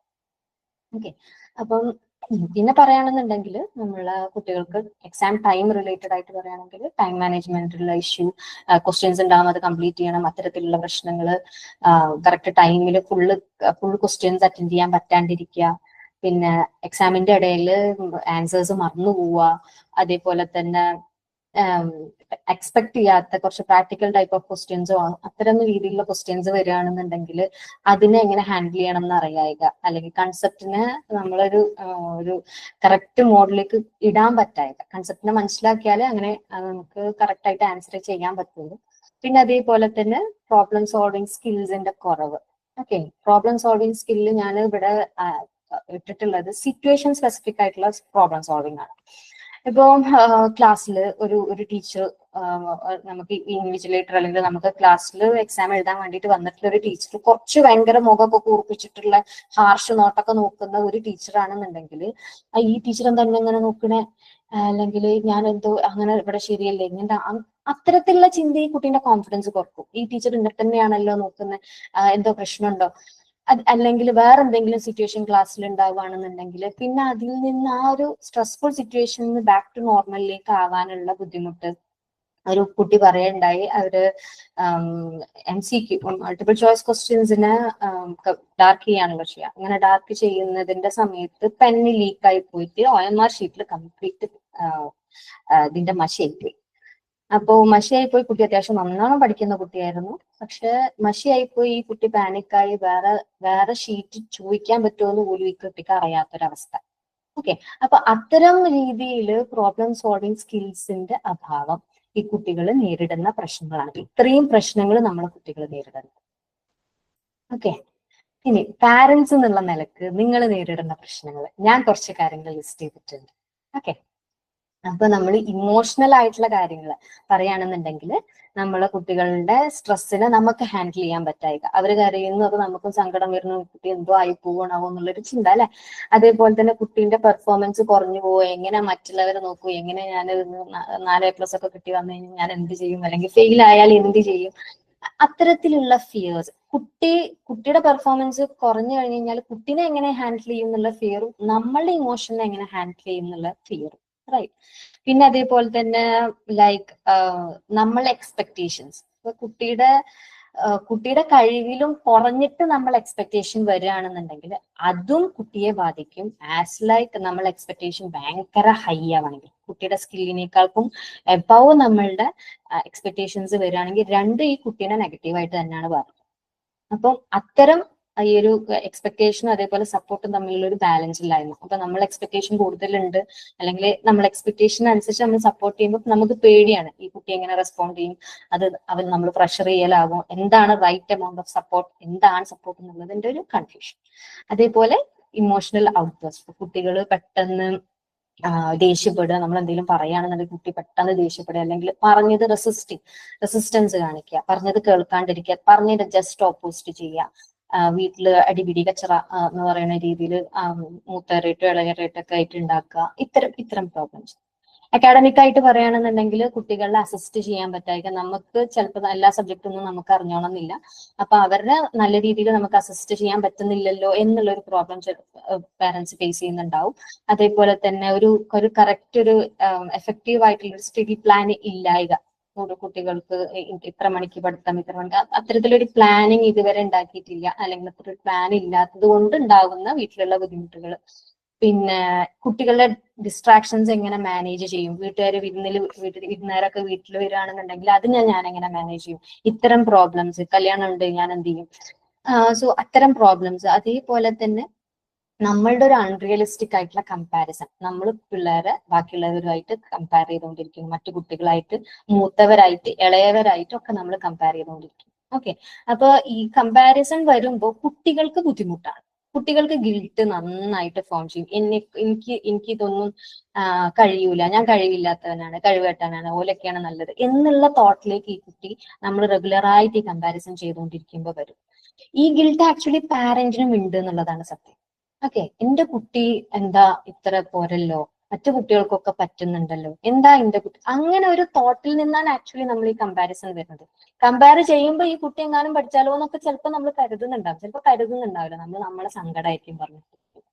ഓക്കെ, അപ്പം ഇത്തരം പ്രോബ്ലംസ് നമ്മൾ ഫേസ് ചെയ്യുന്നുണ്ട്. മറ്റ് പ്രോബ്ലംസ് എന്ന് പറഞ്ഞു കഴിഞ്ഞാല് ടൈം നമ്മൾ മാനേജ് ചെയ്യാൻ പറ്റാതെ, നമ്മളെ വീട്ടിലെ കാര്യങ്ങളും, ചിലപ്പോൾ വർക്ക് ചെയ്യുന്നവരാണെന്നുണ്ടെങ്കിൽ ഓഫീസിലെ കാര്യങ്ങളും ഒക്കെ മാനേജ് ചെയ്യാനുള്ള ബുദ്ധിമുട്ട്, ഫിനാൻഷ്യലി ഉള്ള പ്രഷർ കുട്ടികൾക്ക്. ഇപ്പോൾ ഞാൻ നേരത്തെ പറഞ്ഞ പോലെ ഇപ്പൊ ഹിന്ദി സബ്ജക്ട് എന്നൊക്കെ പറഞ്ഞിട്ട് ഞാൻ പറഞ്ഞ പോലെ ഏതെങ്കിലും ഒരു സബ്ജക്റ്റിന് സ്പെഷ്യൽ സപ്പോർട്ട് കൊടുക്കുക എന്ന് പറയുന്ന കാര്യത്തിലൊക്കെ ഫിനാൻഷ്യൽ ആയിട്ടുള്ള ബുദ്ധിമുട്ടുകൾ, ഏതെങ്കിലും തരത്തിലുള്ള ഫിനാൻഷ്യൽ ട്രബിൾസ്, പിന്നെ കുട്ടികളുടെ ഹെൽത്ത് ആയിട്ടുള്ള റിലേറ്റഡ് ആയിട്ടുള്ള കൺസേൺ, ഉറങ്ങുന്നില്ല, മെലിഞ്ഞിട്ട് ഉറങ്ങുന്നില്ല, പഠിച്ചിട്ട് എന്താവണാവോ, കുട്ടിക്ക് ആങ്സൈറ്റി ആണല്ലോ, ബേജാറുണ്ടല്ലോ എന്നൊക്കെ പറഞ്ഞിട്ടുള്ള ചിന്തകൾ. ഓക്കെ, പിന്നെ എക്സാം ദിവസത്തുള്ള പ്രഷർ, ഏതൊരു മൂവിയിലുണ്ടല്ലോ, വിനീത് ശ്രീനിവാസനും കൂടെയുള്ള മൂവി ഉണ്ടല്ലോ, അപ്പൊ അതില് പെണ്ണെടുത്തു കൊടുക്കുന്ന മറ്റേ അനുഗ്രഹിക്കുന്ന, അപ്പൊ നമുക്ക് ഇവിടുന്ന് അങ്ങോട്ട് വിടുന്നവരെ, എക്സാം ഹാളിലേക്ക് എത്തുന്നവരെ പേടി തന്നെയാണ്. കുട്ടി അവിടെ എത്തൂലേ, വണ്ടി കിട്ടുമോ എന്ന് പറഞ്ഞിട്ടുള്ള പേടി തൊട്ടിട്ട് കുട്ടി പേടിയാവോ, എന്തെങ്കിലും പഠിക്കാൻ കഴിയോ, അല്ലെങ്കിൽ എഴുതാൻ പറ്റുമോ, വായിച്ചത് മനസ്സിലാവോ, സ്ട്രെസ്ഫുൾ ആവോ, കുട്ടി ബോധം കെടുവോ, കുട്ടിക്ക് വിശക്കുവോ, വെള്ളം കരുതണം കേട്ടോ, നമ്മൾ എന്തൊക്കെ പറഞ്ഞിട്ടാ വിടാ, വെള്ളം കരുതണം കേട്ടോ, 2 പെന്ന് വെക്കണോ, 2 പെന്നും 3, 4 പെന്ന് വെച്ചാലും കുഴപ്പമില്ല, എല്ലാ സാധനവും ഉണ്ടോ ശ്രദ്ധിക്കുക എന്നൊക്കെ പറഞ്ഞിട്ട് നമ്മളെല്ലാം സെറ്റാക്കി അടിപൊളിയാക്കിയിട്ട് വിട്ടുപോകും. എന്നിട്ട് എക്സാം കഴിഞ്ഞ് തിരിച്ചു വരുന്നവരെ നമുക്ക് പേടിയാണ്. ചിലപ്പോ ചില പാരന്റ്സ് എക്സാം ക്വസ്റ്റ്യൻ പേപ്പർ എടുത്ത് നോക്കിയിട്ട് നീ ഇത് എഴുതിയോ അത് എഴുതിയോ എന്ന് ചോദിച്ചിട്ട് അതിലത്തെ 2-3 ആൻസർ എഴുതിയിട്ടില്ല എന്നുണ്ടെങ്കിൽ പിന്നെ നമുക്ക് ബേജാറ് തുടങ്ങി. കുട്ടികൾക്ക് നമ്മൾ ഇതും കൂടെ ഇട്ടുകൊടുത്തു അല്ലെ, കുട്ടികൾക്കും നമ്മൾ സ്ട്രെസ്സിന്, നമ്മളെ ബേജാറിന് നമ്മൾ അങ്ങോട്ട് വിട്ടുകൊടുത്തു, റൈറ്റ്. ബേജാറെന്നൊന്ന് പറഞ്ഞാൽ തിരുവനന്തപുരക്കാർക്ക് മനസ്സിലാവുന്നുണ്ടാവില്ല, ആദി എന്നൊക്കെ പറയല്ലോ, വെറീസ് എന്ന് പറയുന്ന ഒരു കാര്യമാണ് കേട്ടോ. പിന്നെ പറഞ്ഞ പോലെ പിന്നെ എക്സാം കഴിഞ്ഞിട്ടുള്ള കാര്യങ്ങൾ, എങ്ങനെ റിസൾട്ടിനെ ഹാൻഡിൽ ചെയ്യുന്നു പറയുന്ന കാര്യങ്ങൾ, അതേപോലെ തന്നെ കുട്ടിയുടെ ഭാവിനെ കുറിച്ചിട്ടുള്ള ടെൻഷൻസ്, ഇതൊക്കെയാണ് പാരന്റ്സ് നേരിടുന്ന പ്രശ്നങ്ങൾ എന്ന് പറയുന്നത്. സോ ഈ ടോപ്പിക് എന്തുകൊണ്ടാണ് ഞാൻ എടുത്തത്, എന്തുകൊണ്ടാണ് ഇത് ഇമ്പോർട്ടൻ്റ് എന്ന് ചോദിച്ചു കഴിഞ്ഞാല്, ഓക്കെ, പാരന്റ്സിന് ഇത്രയും പ്രശ്നങ്ങളുണ്ട്. ഇപ്പൊ ഞാൻ നേരത്തെ പറഞ്ഞിട്ടുള്ള എല്ലാ പ്രശ്നങ്ങളും പാരന്റ്സ് ഫേസ് ചെയ്യുന്നുണ്ട്. പക്ഷെ അവർക്ക് ഇതിനെ എങ്ങനെ അത് ടാക്കിൾ ചെയ്യണം, എങ്ങനെ നേരിടണം എന്നുള്ളത് കൺഫ്യൂസ്ഡ് ആണ്. They are in problem. അവർ പ്രോബ്ലത്തിൽ ഇരിക്കുന്ന ആൾക്കാർക്ക് ഇതിനെ റിസോൾവ് ചെയ്യാന്ന് പറയുന്നത്, അല്ലെങ്കിൽ ഒരു സൊല്യൂഷൻ ട്രാക്ക് ചെയ്തിട്ട് കണ്ടെത്തുക എന്ന് പറയുന്നത് ബുദ്ധിമുട്ടാണ്. ഓക്കെ, അപ്പൊ ഒരു പ്രോപ്പർ ഗൈഡൻസിന്റെ ആവശ്യമുണ്ട്. രണ്ടാമത്തെന്ന് പറഞ്ഞു കഴിഞ്ഞാൽ നമ്മളുടെ കുട്ടികൾ, നമ്മളെ കുട്ടികൾക്ക് അത്രയും ഞാൻ നേരത്തെ പറഞ്ഞിട്ടുള്ള സൈക്കോളജിക്കൽ ആയിട്ടുള്ള പ്രശ്നം, എക്സ്റ്റേണൽ പ്രഷർ, കാര്യങ്ങൾ, അത്രയും പ്രശ്നങ്ങളുണ്ട്.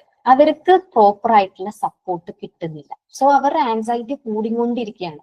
പാരന്റ്സിന്റെ ആൻസൈറ്റി കൂടുന്നു, കൂടെ സ്റ്റുഡൻസിന്റെ ആൻസൈറ്റി കൂടുന്നു. ഇതിങ്ങനെ ഒരു വേൾഡ് പോലെ ഇങ്ങനെ വലുതായി കൊണ്ടിരിക്കുകയാണ്.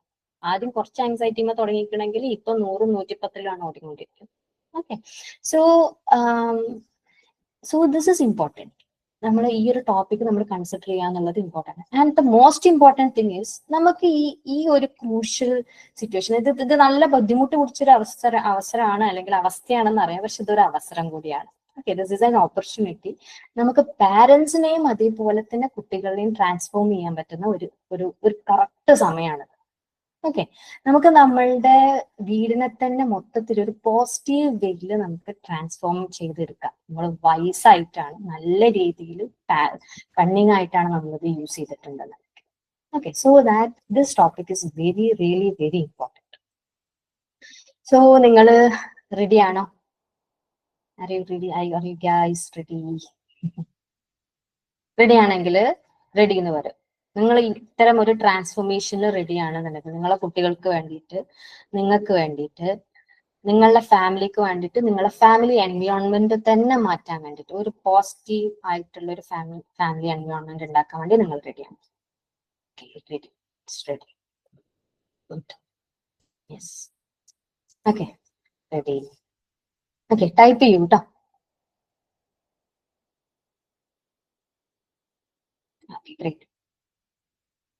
ഒരുപാട് റെഡികളുണ്ട്. Ready, Basath ready. ഗ്രേറ്റ്. അപ്പോ ഞാൻ ജസ്റ്റ് സ്റ്റാർട്ട് ചെയ്യാണ്. സ്റ്റാർട്ട് ചെയ്യാന്ന് പറഞ്ഞു കഴിഞ്ഞാൽ നമ്മളെ ഫസ്റ്റ് സീക്രട്ട്, നമ്മൾ മുന്നേ പറഞ്ഞതൊന്നും സ്റ്റാർട്ടിങ് അല്ലാന്ന് വിചാരിക്കരുത്. കാരണം നമ്മൾ പ്രോബ്ലത്തിൽ അഡ്രസ് ചെയ്യുമ്പോൾ മാത്രമേ ഉള്ളൂ നമുക്ക് റിസോൾവ് ചെയ്യാൻ കഴിയുക. റിസൊല്യൂഷന് വേണ്ടിയിട്ട് പ്രോബ്ലം സോൾവ് ചെയ്യാനുള്ള 4-5 മെത്തേഡ്സ് പറഞ്ഞു തന്നിട്ട് കാര്യമില്ല. പ്രോബ്ലം ഐഡന്റിഫൈ ചെയ്യാൻ പറ്റണം. എന്നാലേ നമുക്ക് ഐഡന്റിഫൈ ചെയ്താൽ മാത്രമേ, നമ്മളത് കണ്ടുപിടിച്ചാൽ മാത്രമേ ഉള്ളൂ നമുക്ക് റിസോൾവ് ചെയ്യാൻ പറ്റും. Okay, so reflective area is important. അപ്പൊ നമ്മൾ ആദ്യമായിട്ട് പറയുന്നത്, ഫസ്റ്റ് ആയിട്ട് പറയുന്നത് പവർ ഓഫ് സപ്പോർട്ടീവ് എൻവയോൺമെന്റ് എന്നാണ്. കുട്ടികൾക്ക് നമ്മളൊരു പോസിറ്റീവ് സപ്പോർട്ടീവ് എൻവയോൺമെന്റ് കൊടുക്കുന്നതിനെ പറ്റിയിട്ടാണ്. ഓക്കെ, സംഭവം അത്രയേ ഉള്ളൂ. കുട്ടികൾക്ക് മോട്ടിവേറ്റ് ചെയ്യുന്ന, പഠിക്കാൻ വേണ്ടി മോട്ടിവേറ്റ് ചെയ്യുന്ന, അവരെ എൻകറേജ് ചെയ്യുന്ന രീതിയിൽ അവർക്ക് സേഫ് ആണെന്ന് ഫീൽ ചെയ്യുന്ന ഒരു സ്പേസ് നമ്മൾ ഉണ്ടാക്കി കൊടുക്കുക എന്നുള്ളത്. ഓക്കെ, ഞാനൊരു സർവേ നടത്തണ്ടായി. അതിൽ ഞാൻ ചോദിച്ചൊരു ക്വസ്റ്റ്യൻ ആണ്, എന്താണ് നിങ്ങൾക്ക് എക്സാം ടൈമിൽ എന്താണ് നിങ്ങളെ ബാധിക്കുന്നത് എന്നുള്ളൊരു ക്വസ്റ്റ്യന് ഞാൻ ചോദിക്കണ്ടായി. അതിലൊരു ഫസ്റ്റത്തെ ഒരു 3-4 ക്വസ്റ്റ്യൻസ് മാത്രമേ ഉള്ളൂ. ടൈം മാനേജ്മെന്റ്, സ്റ്റഡിയിങ് പ്രിപ്പറേഷൻ എന്ന് പറയുന്ന ഒരു 3-4 ഞാൻ മാത്രം കൊടുത്തിട്ടുള്ളൂ. ഓക്കെ, ബാക്കിയുള്ളത് കുട്ടികൾ തന്നെ ടൈപ്പ് ചെയ്യാനുള്ള ഓപ്ഷൻ ഉണ്ടായിരുന്നു. അപ്പൊ അതിൽ കൊടുത്തിട്ടുള്ള സെക്കൻഡ് ലാസ്റ്റ്, ഏറ്റവും അടിയിൽ രണ്ടാമത്തേതായിട്ടുള്ള ഒരു മറുപടി ശ്രദ്ധിച്ചോ? My moms anxiety. ഈ കുട്ടീനെ ബാധിക്കുന്നത് എന്താന്ന് ചോദിച്ചപ്പോ കുട്ടി ടൈപ്പ് ചെയ്ത സാധനമാണ് മൈ മോംസ് ആങ്സൈറ്റി എന്ന് പറയുന്നത്, എന്റെ ഉമ്മാന്റെ. അതേപോലെ തന്നെ അവിടെ അതിന്റെ മുകളിലായിട്ട് ദ റിസൾട്ട് പ്രഷർ, ഇത്ര A+ കിട്ടണം, ഇത്ര 99% കിട്ടണം, അല്ലെങ്കിൽ അത്തരത്തിലുള്ള പ്രഷേഴ്സ്. ഓക്കെ, അപ്പം ഇതൊന്നും ഞാൻ ആഡ് ചെയ്ത സാധനമല്ല, ഇത് കുട്ടികളായിട്ട് എഴുതിയിട്ടില്ല. അപ്പൊ നമുക്ക് ചിലപ്പോൾ ഇത് മോംസ് ആൻസൈറ്റി എന്നൊക്കെ പറയുമ്പോൾ നമുക്ക് വേണമെങ്കിൽ ഒന്ന് ചിരിച്ചിട്ടുണ്ടാവും. മദർ ഒക്കെ ഉണ്ടെന്നുണ്ടെങ്കിൽ ഇവിടെ ചിലപ്പോൾ ചിരിച്ചിട്ടുണ്ടാവും. അതേപോലെ തന്നെ ഞാൻ വേറൊരു ക്വസ്റ്റ്യൻ ചോദിച്ചിരുന്നു, എന്താണ് നിങ്ങൾ സ്ട്രെസ് റിലീവ് ചെയ്യാൻ വേണ്ടി, സ്ട്രെസ്സിനെ കുറക്കാൻ വേണ്ടിയിട്ട് നിങ്ങൾ ചെയ്യുന്ന മെത്തേഡ് എന്താന്നുള്ള രീതിയിൽ ഒരു ക്വസ്റ്റ്യൻ കൂടെ ഞാൻ കൊടുത്തിരുന്നു. അപ്പൊ അതില് നല്ല രസകരമായിട്ടുള്ള ഒരു മറുപടി കിട്ടിയത് എന്താന്ന് വെച്ച് കഴിഞ്ഞാല്, എനിക്ക് ആരാണോ സ്ട്രെസ് വരുന്നത് അവരെ ഞാൻ കേൾക്കൂല. ഓക്കെ, അപ്പൊ മദേഴ്സ് ആൻസൈറ്റിയും എനിക്കാരാ സ്ട്രെസ് തരുന്നതെന്ന് വെച്ചാൽ അവരെ കേൾക്കൂല എന്ന് പറഞ്ഞാലും നമുക്ക് മനസ്സിലായി. ഓക്കെ, സ്ട്രെസ് നമ്മൾ കൊടുക്കുന്നുണ്ട്, പാരന്റ് എന്നുള്ള ലെവലിൽ നമ്മൾ സ്ട്രെസ് കൊടുക്കുന്നുണ്ട് എന്നുള്ളതും കുട്ടികൾ കുറച്ചൊരു റെസിസ്റ്റൻസ് കാണിക്കുന്നുണ്ട് എന്നുള്ളതും നമുക്ക് മനസ്സിലാക്കാം അല്ലെ. നമുക്ക് ആദ്യത്തിൽ കേൾക്കുമ്പോൾ ഒരു രസം ചിരിയൊക്കെ വരുമായിരിക്കും, ബട്ട് അതിന്റെ ഡെപ്ത് അത്രയുണ്ട്. ഓക്കെ, അപ്പോ എന്താണ് ഈ ഒരു സപ്പോർട്ടീവ് എൻവയോൺമെന്റ് എന്ന് ചോദിച്ചു കഴിഞ്ഞാൽ നമ്മളുടെ വീട്ടിലെ ഇമോഷണൽ ആയിട്ടുള്ള ടോണാണ് സപ്പോർട്ടീവ്. ഓക്കെ, എനിക്കിത് മനസ്സിലാവണ വായിച്ച് പഠിച്ചുകൂടെ ഈ എന്ത് നോക്കിക്കേനി എന്ന് ചോദിച്ചു കഴിഞ്ഞാൽ ഇമോഷണൽ ടോൺ നെഗറ്റീവായി. ക്ലാസ്സിൽ ശ്രദ്ധിക്കണേ എന്നാലും എനിക്ക് എന്തെങ്കിലും മനസ്സിലാവുള്ളൂ. ഇമോഷണൽ ടോൺ നെഗറ്റീവായി അല്ലേ? ഓക്കെ, നമ്മൾ എങ്ങനെയാണ് കമ്മ്യൂണിക്കേറ്റ് ചെയ്യുന്നത്, നമ്മൾ എങ്ങനെ കുട്ടികളുടെ പ്രോബ്ലത്തിന് റെസ്പോണ്ട് ചെയ്യുന്നത്, അതിനെങ്ങനെ നമ്മൾ കൈകാര്യം ചെയ്യുന്നു എന്നുള്ളതാണ് ആക്ച്വലി ആ ഒരു സപ്പോർട്ടീവ് എൻവയോൺമെന്റിനെ കൊണ്ട് ഉദ്ദേശിക്കുന്നത്. ഓക്കെ, അപ്പോ നമ്മളെ ഇമോഷണൽ ക്ലൈമറ്റ്, നമ്മളെ വീട്ടിലത്തെ ഒരു ഇമോഷണൽ സറൗണ്ടിങ് എന്താണോ അത് കുട്ടികൾ അങ്ങനെ തന്നെ അബ്സോർബ് ചെയ്യുന്നതാണ്. നമ്മൾ കുറ്റപ്പെടുത്താണ്, ക്രിട്ടിസൈസ് ചെയ്യാണ്, ഇങ്ങനെ അങ്ങനെ നടന്നോ അങ്ങനെ നടന്നോ, പഠിക്കണ്ട, ഇങ്ങനെ കളിച്ചു നടന്നോ, എന്നിട്ട് ലാസ്റ്റ് ഇങ്ങനെ വലിയ ഉണ്ടയും വാങ്ങിയിട്ട് വാ എന്നൊക്കെ പറഞ്ഞ് നമ്മൾ ക്രിട്ടിസൈസ് ചെയ്തുകൊണ്ടിരിക്കുകയാണെന്നുണ്ടെങ്കിൽ കുട്ടികൾ അതന്നെയാണ് അവര് നമ്മളെ നെഗറ്റീവ് സ്റ്റേറ്റ്മെന്റ് എന്താണോ അതാണ് അവരെ കുറിച്ചിട്ട് ബിലീവ് ചെയ്യുന്നത്. ഓക്കെ, നമ്മൾ നേരെ മറിച്ചിട്ട് നമ്മൾ നല്ല സപ്പോർട്ടീവ് എൻവയോൺമെന്റ് കൊടുക്കുകയാണെന്നുണ്ടെങ്കിൽ കുട്ടികൾ നേരെ തിരിച്ചും നല്ലൊരു എന്താ പറയാ കോൺഫിഡന്റ് ആയിട്ടുള്ള കുട്ടികളെ നമുക്ക് കിട്ടുകയും ചെയ്യും.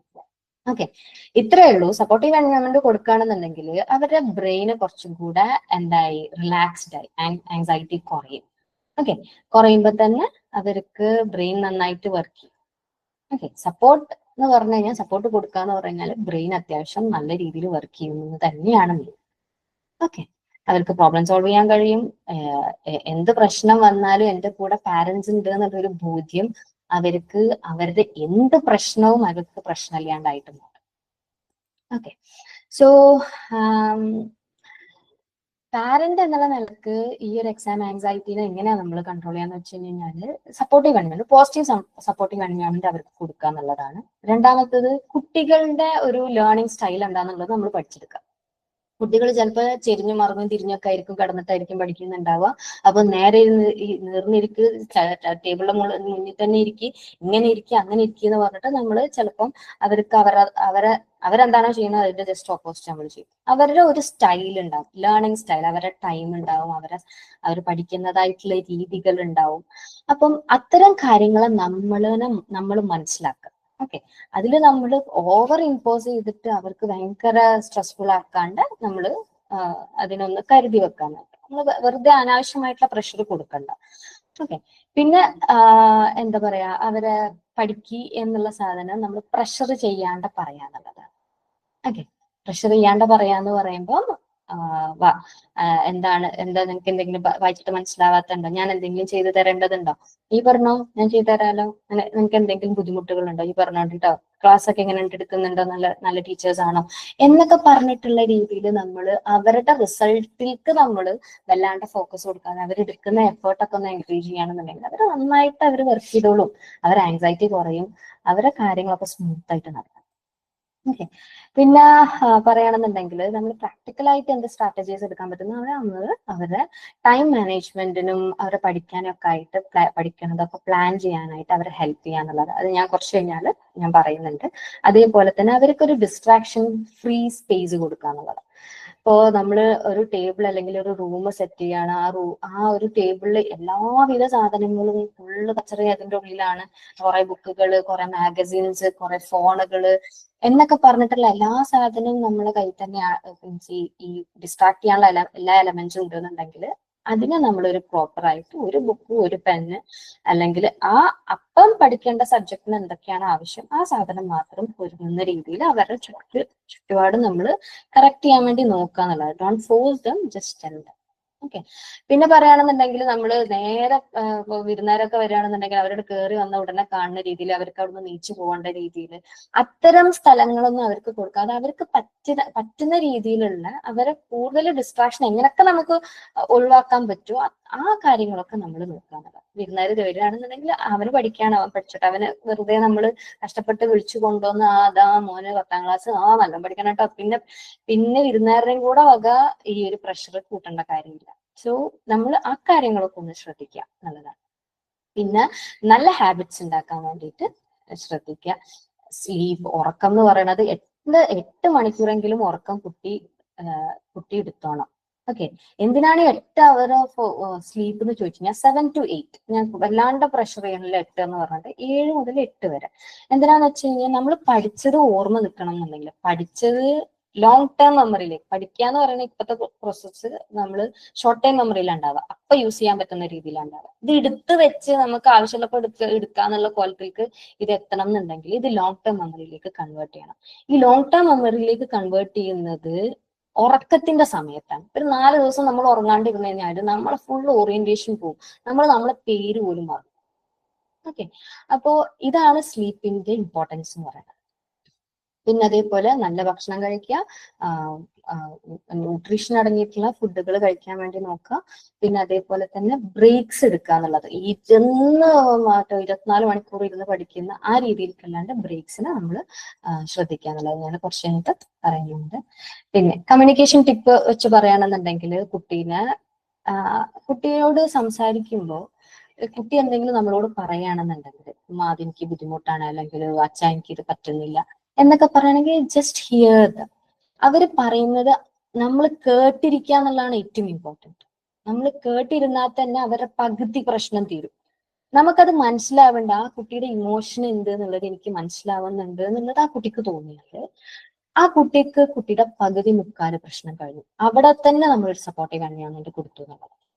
ഓക്കെ, ഈ emotions is okay, this happens, നമുക്ക് ഇത്തരം ബുദ്ധിമുട്ടുകൾ ഉണ്ടാവുന്നതാണ്, എനിക്ക് മനസ്സിലാക്കാൻ പറ്റും, നിന്റെ ബുദ്ധിമുട്ടിനെ എനിക്ക് മനസ്സിലാക്കാൻ പറ്റും എന്നുള്ള രീതിയിൽ ആ ഇമോഷൻസിനെ വാലിഡേറ്റ് ചെയ്യാം.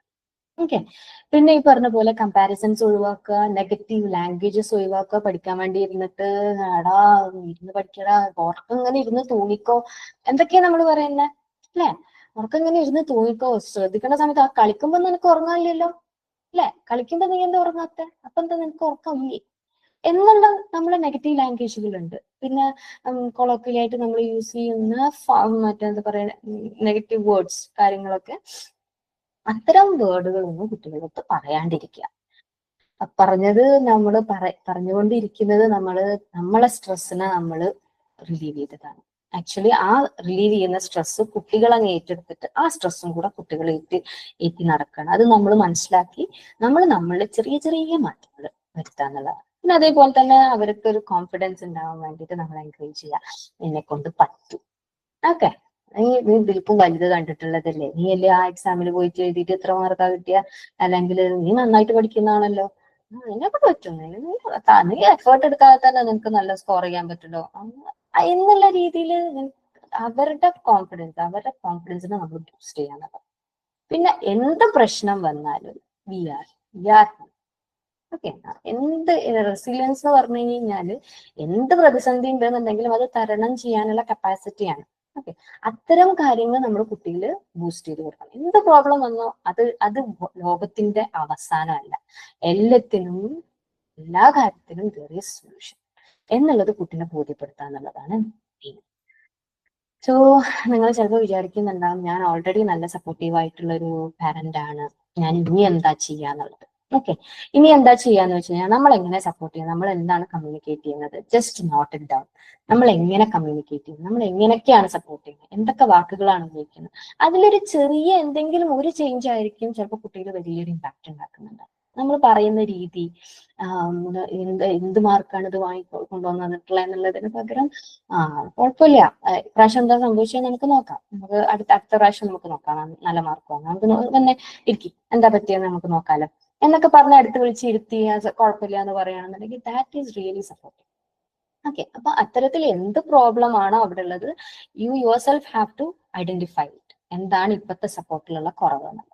പിന്നെ പറയുകയാണെന്നുണ്ടെങ്കിൽ നിങ്ങൾ ചിലപ്പോൾ വിചാരിക്കുന്നുണ്ടാവും, എന്റെ കുട്ടീൻ്റെ അടുത്ത് ഇപ്പൊ ഞാൻ ഇന്ന് പോയിട്ട് നല്ല സോപ്പിട്ടിട്ട് എന്തെങ്കിലുമൊക്കെ പറഞ്ഞു കഴിഞ്ഞാൽ കുട്ടി ഉപ്പാക്ക് എന്തോ പറ്റിക്കണ്, അച്ഛന് ഏതോ മരുന്ന് കുടിച്ചത് മാറിപ്പോയിക്കണ്, ഇന്നിപ്പോ എന്താണാവോ എന്നൊക്കെ കുട്ടികൾ കളിയാക്കുന്നോ, അല്ലെങ്കിൽ കുട്ടികൾ അങ്ങനെ വിചാരിക്കുന്നോ, അല്ലെങ്കിൽ അതിനൊരു നല്ല രീതിയിൽ കുട്ടികൾ റെസ്പോണ്ട് ചെയ്യില്ല എന്ന് തോന്നുകയാണെന്നുണ്ടെങ്കിൽ, കുട്ടികൾക്ക് ഇങ്ങനെ ഇത്തരം രീതിയിൽ കുട്ടികൾ വിചാരിക്കുന്നത് 1-2 ദിവസത്തേക്കാണ്. നമ്മൾ കൺസിസ്റ്റന്റ് ആണെന്നുണ്ടെങ്കിൽ, നമ്മളെ ചേഞ്ചിൽ നമ്മൾ കൺസിസ്റ്റന്റ് ആണെന്നുണ്ടെങ്കിൽ അതായിരിക്കും പിന്നെ ആ വീട്ടിലെ റൂള്. ഓക്കെ, നമ്മൾ എന്താണോ അതാണ് വീട്. അപ്പൊ അത്തരം ചേഞ്ചുകൾ കൺസിസ്റ്റന്റ് ആയിട്ട് നിങ്ങൾ വരുത്താനുള്ളത്.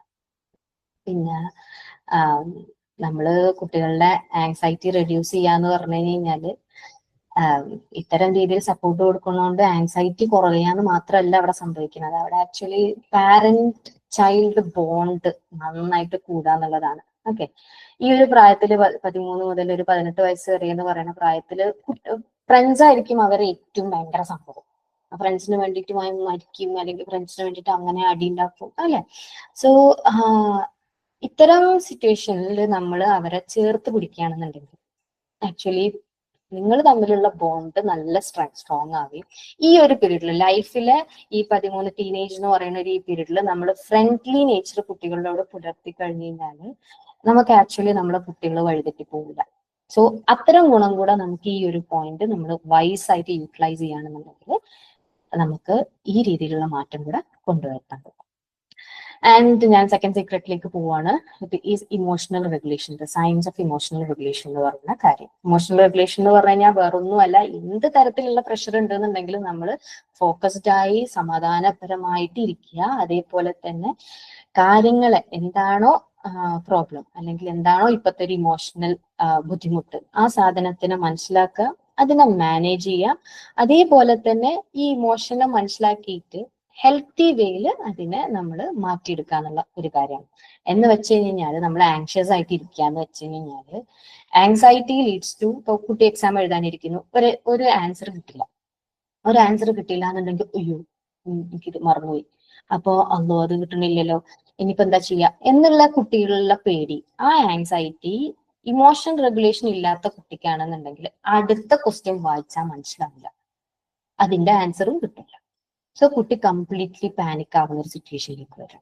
നേരെ മറിച്ച് ഫസ്റ്റ് ക്വസ്റ്റ്യന്റെ ആൻസർ കിട്ടിയില്ല, ഇമോഷണലി റെഗുലേറ്റഡ് ആണ്, ആ ഒരു സിറ്റുവേഷനെ ഹാൻഡിൽ ചെയ്യാനുള്ള കപ്പാസിറ്റി ഈ കുട്ടിക്ക് ഉണ്ടെന്നുണ്ടെങ്കിൽ ഓക്കെ, ഇത് പറയില്ലെങ്കിൽ ഈ പറയണ്ട, നമ്മൾ അടുത്ത ക്വസ്റ്റ്യനിലേക്ക് പോവാം, അതൊന്ന് വായിച്ചിട്ട് ആൻസർ ചെയ്തിട്ട് ഇത് ചിലപ്പോൾ ബാക്കിയുള്ളതൊക്കെ ആൻസർ ചെയ്യുമ്പോൾ ഇതിന്റെ ഓർമ്മ കിട്ടിയാലോ, അപ്പൊ നമുക്ക് ഇത് എഴുതാം എന്നുള്ള രീതിയിൽ ഹെൽപ്പ് ചെയ്യുന്ന ഒരു സാധനമാണ് ഇമോഷണൽ റെഗുലേഷൻ എന്ന് പറയുന്ന കാര്യം. ഓക്കെ, അപ്പോ ആങ്സൈറ്റി വരുമ്പോ, ആങ്സൈറ്റി എന്ന് പറയുന്നത് എക്സാം ആങ്സൈറ്റി വരുമ്പോൾ നമ്മളൊരു ഫൈറ്റ് ഫ്ലൈറ്റ് റെസ്പോൺസ് ആണ് അവിടെ ഉയരാ മീൻസ് നമുക്ക് ഉണ്ടാവുക. അപ്പം ഇത്തരത്തിലുള്ള ഫ്ലൈറ്റ്, ഫ്രീസ്, ഫ്രോൺ എന്നൊക്കെ പറയുന്ന റെസ്പോൺസസ് ആണ്. അതായത് നമ്മൾ ഇപ്പൊ ഒരു പട്ടി കടിക്കാൻ വരികയാണെന്നുണ്ടെങ്കിൽ ആങ്സൈറ്റിനെ എപ്പോഴും നമ്മൾ പട്ടി കടിക്കുന്നതുമായിട്ടാണ് റിലേറ്റ് ചെയ്യുക. സോ അപ്പൊ പട്ടി കടിക്കാൻ വരികയാണെന്നുണ്ടെങ്കിൽ നമ്മൾ ഒന്നുണ്ടെങ്കിൽ കല്ലെടുത്തിട്ട് എറിയാനൊക്കെ ഫൈറ്റ് ചെയ്യാനൊക്കെ ആയിട്ട് റെഡി ആയിരിക്കും അല്ലെ. അതല്ലെങ്കിൽ നമ്മൾ ഓട്ടപ്പട്ടിനെയൊക്കെ നല്ല സ്പീഡിൽ ഓടാൻ വേണ്ടി നോക്കും. അതല്ലെങ്കിൽ നമ്മൾ ഫ്രീസ് ആവും, പട്ടി തന്നെ നമുക്ക് ഇനി ഒന്നും ചെയ്യാനില്ല, അയ്യോ പട്ടി അതെ. അല്ലെങ്കിൽ നമ്മൾ ഫൗൺ എന്ന് പറയുന്ന നമ്മൾ മാൻകുട്ടീനെ മാതിരി എന്നെ കടിക്കുക എത്തുന്നു എന്താച്ചാ ചെയ്തോന്നുള്ള ആ ഒരു ലെവലിലേക്ക് നമ്മൾ കറക്റ്റ് റെസ്പോണ്ട് ചെയ്യാൻ പറ്റാത്ത ഒരു ലെവലിലേക്ക് നമ്മൾക്ക് ആങ്സൈറ്റി വന്നാൽ ആയി മാറും. സോ ഇത്തരം ആങ്ഷ്യസ് ആയിട്ടുള്ള സിറ്റുവേഷൻസ് കോർട്ടിസോൾ എന്ന് പറയുന്ന സ്ട്രെസ് ഹോർമോൺ, കോർട്ടിസോൾ വേറെ കുറെ സ്ട്രെസ് ഹോർമോണുകളുണ്ട്, one of the stress hormone is cortisol. അപ്പം ഇത്തരം ഹോർമോണുകൾ റിലീസ് ചെയ്യുന്നത് കാരണത്താൽ നമ്മളെ ജഡ്ജ്മെന്റ് വളരെയധികം ബുദ്ധിമുട്ടായി പോകും. ഓക്കെ, ജഡ്ജ് ചെയ്യാൻ വേണ്ടി പറ്റില്ല. അതായത് ഒരു എക്സാമിന് ക്വസ്റ്റ്യന് വായിച്ചാൽ മനസ്സിലാവാത്തൊരവസ്ഥ, ഫോക്കസ് ചെയ്യാൻ പറ്റാത്ത അവസ്ഥ. ഞാൻ നേരത്തെ പറഞ്ഞ പോലെ ഒരു സൈഡിൽ ആൻസർ കറക്റ്റ് ആയിട്ട് എഴുതിയത് തിരിച്ച് ഇവിടെ എടുത്തെഴുതുമ്പോഴേക്കും ഫോക്കസ് പോയി, നമ്പറൊക്കെ അങ്ങോട്ടും ഇങ്ങോട്ടും ഷഫിളായി മാറിപ്പോയി. അങ്ങനത്തെ ഒരു അവസ്ഥ, റീകോൾ ചെയ്യാൻ പറ്റാത്ത അവസ്ഥ. നമ്മൾ പഠിച്ച കാര്യം നാവിന്റെ തുഞ്ചത്തുണ്ട്, ഇങ്ങോട്ട് വരുന്നില്ല, ഇവിടെ ഉണ്ട്, അത് ഇങ്ങനെയാണ്. ചില പിക്ചേഴ്സ്, ഡയഗ്രാംസ് ഒക്കെ നമുക്കുണ്ടായിട്ടുള്ള സിറ്റുവേഷൻസ് ആണ്.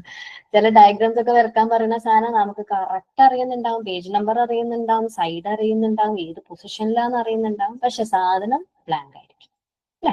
അത്തരം അവസ്ഥ ഒക്കെ ഈ ഒരു സ്ട്രെസ് ഹോർമോൺ കാരണത്താൽ ഉണ്ടാവുന്ന ഒരു സാധനമാണ്. ഫൈറ്റ്, ഫ്ലൈറ്റ്, ഫ്രീസ് എന്നൊക്കെ സോ ഇത്തരം ഇമോഷണൽ റെഗുലേഷൻ എങ്ങനെയാ വർക്ക് ചെയ്യുന്നതെന്ന് ചോദിച്ചു കഴിഞ്ഞാൽ, അപ്പോൾ സ്ട്രെസ്ഫുൾ ആയി കഴിഞ്ഞ് കഴിഞ്ഞാൽ സ്വാഭാവികമായിട്ട് നമുക്ക് അത്തരം ജഡ്ജ്മെന്റ് ഇഷ്യൂ ഉണ്ടാവുന്നു, ബേജാറാവുന്നു, ഹാർട്ട് റേറ്റ് കൂടുന്നു, വിയർക്കുന്നു. എക്സാം ഹാളിൽ എന്തൊക്കെ ഉണ്ടാവും അതൊക്കെ, പേപ്പറൊക്കെ നനയുന്ന അവസ്ഥ ഒക്കെ ഉണ്ടാവും ചില കുട്ടികൾക്ക്. ഓക്കെ, എപ്പോഴും ടവല് പിടിച്ചുകൊണ്ടിരിക്കും, അല്ലെങ്കിൽ പേപ്പർ ഇങ്ങനെ നനഞ്ഞ് കുതിർന്നു പോകുന്നൊരു അവസ്ഥ. ഓക്കെ, അതൊക്കെ നിങ്ങളെ കുട്ടികൾക്ക് ഉണ്ടെങ്കിൽ നിങ്ങൾ എന്തായാലും അറിയുന്നുണ്ടാവും. സോ അത്തരം സിറ്റുവേഷനിന് നേരെ തിരിച്ച് ഇമോഷൻ റെഗുലേഷൻ നമ്മൾ പഠിച്ചു കഴിഞ്ഞാൽ എങ്ങനെ വർക്ക് ചെയ്യുന്നു എന്നുള്ളത് ജസ്റ്റ് പറയാം. ഇമോഷൻ റെഗുലേഷൻ ടെക്നിക്ക് നമ്മൾ സ്കിൽഡ് ആയി കഴിഞ്ഞാൽ, നമ്മൾ ഫൈറ്റ് സ്കിൽഡ് ആയി കഴിഞ്ഞാൽ നമ്മളെ ഹാർട്ട് റേറ്റ് റെഡ്യൂസ് ചെയ്യും. ഓക്കെ, ഹാർട്ട് റേറ്റ് റെഡ്യൂസ് ചെയ്യുന്ന പറഞ്ഞാൽ ആൻസൈറ്റിന്റെ ഫസ്റ്റ് സൈൻ ആണ് നെഞ്ചിടിപ്പ് വല്ലാണ്ട് കൂടുക എന്ന് പറയുന്നത്. അതേപോലെ തന്നെ ശ്വാസം ബ്രത്ത് കുറയുക, മീൻസ് ശ്വാസത്തിന്റെ ഡ്യൂറേഷൻ കുറയുക, അല്ലെങ്കിൽ ഒരു ഒരു ഒരു ബുദ്ധിമുട്ട് പോലെ തോന്നുക, അത്തരം പ്രശ്നങ്ങൾ, വിയർക്കുക എന്ന് പറയാം. അപ്പൊ അത്തരം കാര്യങ്ങളിൽ നമുക്ക് കൺട്രോൾ വരുത്താൻ വേണ്ടി പറ്റും. ഓക്കെ, പാരാസിമ്പത്തറ്റിക് നെർവസ് സിസ്റ്റം ആണ് ആക്ടിവേറ്റ് ചെയ്യാന്ന് പറയും. ഓക്കെ, അറിയുന്ന ആൾക്കാർ. സോ അതിനെ നമുക്ക് കൺട്രോളിൽ വരുത്താൻ പറ്റും. സോ നമ്മൾ കോർട്ടിസോൾ സാധനം, നമ്മളെ സ്ട്രെസ് ഹോർമോൺ ആയിട്ടുള്ള കോർട്ടിസോൾ സാധനം അത് റെഡ്യൂസ് ചെയ്യുന്നു.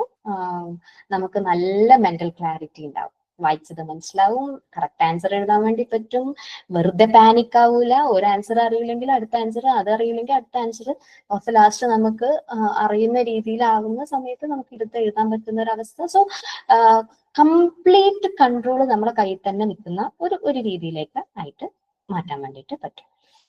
ഇതാണ് ഇമോഷൻ റെഗുലേഷൻ കൊണ്ടുള്ള ഗുണം. അപ്പം ഇമോഷൻ റെഗുലേഷൻ എന്തുകൊണ്ടാണ് ഇമ്പോർട്ടൻ്റ് എന്ന് ചോദിച്ചു കഴിഞ്ഞാൽ, അത് എക്സാം ആങ്സൈറ്റിനെ തന്നെ റെഡ്യൂസ് ചെയ്യുന്നതാണ്. അത് സ്പോട്ടിലുള്ള ഗുണമുണ്ട്, അപ്പത്തെ ആങ്സൈറ്റി കുറയും, അല്ലെങ്കിൽ ആ ഒരു എക്സാമിലുള്ള ആങ്സൈറ്റി കുറയും.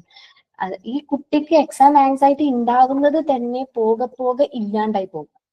ഇപ്പൊ എക്സാം ആങ്സൈറ്റി ഇഷ്യൂ ഉള്ള ആൾക്ക് കുറച്ച് കാലം കഴിഞ്ഞ് ഇത് റെഗുലേറ്റ് ചെയ്ത് പഠിച്ചു കഴിഞ്ഞു കഴിഞ്ഞാൽ he will not be suffering from this exam anxiety kind of. Okay, അപ്പൊ എന്താവും? ഓക്കെ, അക്കാഡമിക് പെർഫോമൻസ് ഇംപ്രൂവ് ചെയ്യും. അല്ലെ, കാര്യങ്ങളെ റെഗുലേറ്റ് ചെയ്യാൻ അറിയുമ്പോൾ നമ്മളെ പെർഫോമൻസ് ലെവല് ഹൈ ആവും. അതേപോലെ തന്നെ നമുക്ക് എന്ത് സാഹചര്യം, ഏത് സിറ്റുവേഷൻ വരികയാണെന്നുണ്ടെങ്കിലും അതിനെ നമ്മൾക്ക് ഹാൻഡിൽ ചെയ്യാനുള്ള കപ്പാസിറ്റി ഉണ്ടാവും. അനാവശ്യമായിട്ട് പാനിക് ആവില്ല. നമ്മളെ ബ്രെയിൻ ഉപയോഗിച്ച് ആലോചിച്ച്, സ്വന്തം ബ്രെയിൻ ഉപയോഗിച്ച് ആലോചിച്ച് അതിന് വേണ്ട ഒരു ഡിസിഷൻ, അല്ലെങ്കിൽ വേണ്ട രീതിയിൽ അതിനെ ആക്കി മാറ്റുന്ന രീതിയിൽ നമുക്ക് ഹെൽപ്പ് ചെയ്യാൻ പറ്റുന്ന ഒരു സാധനമാണ് ഇമോഷൻ റെഗുലേഷൻ എന്ന് പറയുന്നത്. പിന്നെ അടുത്തത് എന്ന് പറഞ്ഞാല് നല്ല സ്ട്രെങ്തൻ ആയിട്ടുള്ള മെന്റൽ ഹെൽത്ത് ഉണ്ടാവുക. റെസിലിയൻസ് ഉണ്ടെന്നുണ്ടെങ്കിൽ തന്നെ, അതായത് എന്ത് പ്രതിസന്ധി വന്നാലും ഞാൻ നേരിടാൻ കെൽപ്പുള്ളവനാണ് എന്നുള്ള ബോധ്യം തന്നെ കോൺഫിഡൻസ് ലെവൽ ബൂസ്റ്റ് ചെയ്തു. ഓക്കെ, ഇത് ബൂസ്റ്റ് ചെയ്യുമ്പോൾ തന്നെ അവിടെ ഒരു മെന്റൽ സ്ട്രെങ്ത് ആണ്. ഈ കുട്ടി ഇനി എന്ത് വലുതായിട്ട് ഇപ്പൊ വർക്ക് ചെയ്യുന്ന, അല്ലെങ്കിൽ ഇന്റർവ്യൂ അറ്റൻഡ് ചെയ്യേ, വർക്ക് ചെയ്യുന്ന സമയത്തുള്ള പ്രഷറോ, സ്വന്തം ലൈഫിലുള്ള പ്രഷറോ, വാട്ട് എവർ, ആ കുട്ടിക്ക് അത് നേരെ മര്യാദക്ക് കാര്യങ്ങൾ ഹാൻഡിൽ ചെയ്തിട്ട് മാറ്റാൻ കഴിയുന്നുള്ളതാണ്. ഓക്കെ, അപ്പം എന്തൊക്കെ തരത്തിലാണ് ഇമോഷൻ റെഗുലേഷൻ ടെക്നിക്സ് എന്ന് വെച്ച് കഴിഞ്ഞാൽ, ബ്രീത്തിങ് എക്സസൈസ് ഉണ്ട്, വിഷ്വലൈസേഷൻ എന്ന് പറയുന്ന ടെക്നിക്സ് ഉണ്ട്, മൈൻഡ്ഫുൾനെസ് ടെക്നിക്സ് ഉണ്ട്, പ്രോഗ്രസീവ് മസിൽ റിലാക്സേഷൻ ടെക്നിക് ഉണ്ട്. അങ്ങനെ ഒരുപാട് ടെക്നിക്സുകൾ ഉണ്ട്, ഓൾറെഡി പ്രൂവൺ ആയിട്ടുള്ള ടെക്നിക് ഉണ്ട്. സോ നിങ്ങൾ ചിലപ്പോൾ വിചാരിക്കുന്നുണ്ടാവും, ഒരു ബ്രീത്തിങ് എക്സസൈസ് കൊണ്ടൊക്കെ എത്ര വലിയ സംഭവം, അത്രയൊക്കെ ഓറാക്കണം എന്നൊക്കെ രീതിയിൽ ചിലപ്പോൾ ചിന്തിക്കുന്നുണ്ടാവും അല്ലെ. അപ്പോ സംഭവം സിമ്പിൾ ആണ്, പക്ഷെ ഫിലിമിലൊക്കെ പറഞ്ഞ പോലെ പവർഫുൾ ആണ്. ഓക്കെ, നമ്മളുടെ ഇതൊരു സ്കില്ലാണ്. നമ്മൾ വൺസ് നമ്മളെ ബ്രെയിന് പറയാണ് ആങ്ഷ്യസ് ആവുന്ന സിറ്റുവേഷനിൽ, ആങ്ഷ്യസ് അല്ല നീ ആവേണ്ടത്, നീ സമാധാനപ്പെടും എന്നുള്ളത് ബ്രെയിന് പഠിച്ചെടുക്കുകയാണെന്നുണ്ടെങ്കിൽ, എന്ത് ആങ്ഷ്യസ് സിറ്റുവേഷൻ വരികയാണെങ്കിലും നമുക്ക് കാമായിട്ട് ഇരിക്കാൻ വേണ്ടിയിട്ടുള്ള സിഗ്നൽസ് ബ്രെയിൻ തരും. So it is such A kind of powerful. പിന്നെ പറയുകയാണെങ്കിൽ, എന്റെ കുട്ടി ഇപ്പൊ ഇതൊന്നും പറഞ്ഞു കഴിഞ്ഞാൽ കേൾക്കാനൊന്നും പോകുന്നില്ല, അതൊന്നും റെഗുലർ ആയിട്ട് അവൻ ചെയ്യാൻ പോകുന്നില്ല. ചില ടെക്നിക്സുകളൊക്കെ 2 മിനിറ്റ് ഒക്കെ എടുക്കുള്ളൂ, അത് അപ്പൊ തന്നെ സ്പോട്ടിൽ നല്ല റിലീഫ് കിട്ടുന്ന ഒരു സാധനമായിരിക്കും. അപ്പൊ അത്തരം കാര്യങ്ങളൊക്കെ എന്തായാലും കുട്ടികള് പയറ്റി നോക്കാനൊക്കെ അവർ റെഡി ആയിരിക്കും. ഒരു തവണ അതിന്റെ എഫക്ട് അറിഞ്ഞു കഴിഞ്ഞാൽ, 2 മിനിറ്റിലും താഴെ എടുക്കുന്ന സാധനം ഒന്ന് പയറ്റി നോക്കിയിട്ട് അതിന്റെ എഫക്ട് അറിഞ്ഞു കഴിഞ്ഞാൽ കുട്ടികൾ അത് ഏറ്റെടുക്കൂലേ? തീർച്ചയായിട്ടും ഏറ്റെടുക്കും. പിന്നെ പറയുകയാണെന്നുണ്ടെങ്കിൽ, ചില ആൾക്കാർ റിലാക്സേഷൻ ടെക്നിക്സ് ഒക്കെ മുന്നേ ഉപയോഗിച്ച് നോക്കിയവരുണ്ടാകും, പക്ഷെ ഒന്നും എഫക്റ്റീവ് അല്ല എന്ന് തോന്നുന്ന ആൾക്കാരാണെന്നുണ്ടെങ്കിൽ, ചിലത് കുട്ടികളുടെ പേഴ്സണാലിറ്റി ടൈപ്പ്, അവരുടെ പ്രിഫറൻസ് ഒക്കെ അനുസരിച്ചിട്ടാണ് നമ്മൾ ഇത്തരം ടെക്നിക്സ് ഒക്കെ കൊടുക്കുന്നത്. അപ്പം അത് അവരുടെ പ്രിഫറൻസും കാര്യങ്ങളൊക്കെ നോക്കിയിട്ട് തന്നെ വേണം അതിനെ സെറ്റ് ചെയ്ത് കൊടുക്കാൻ.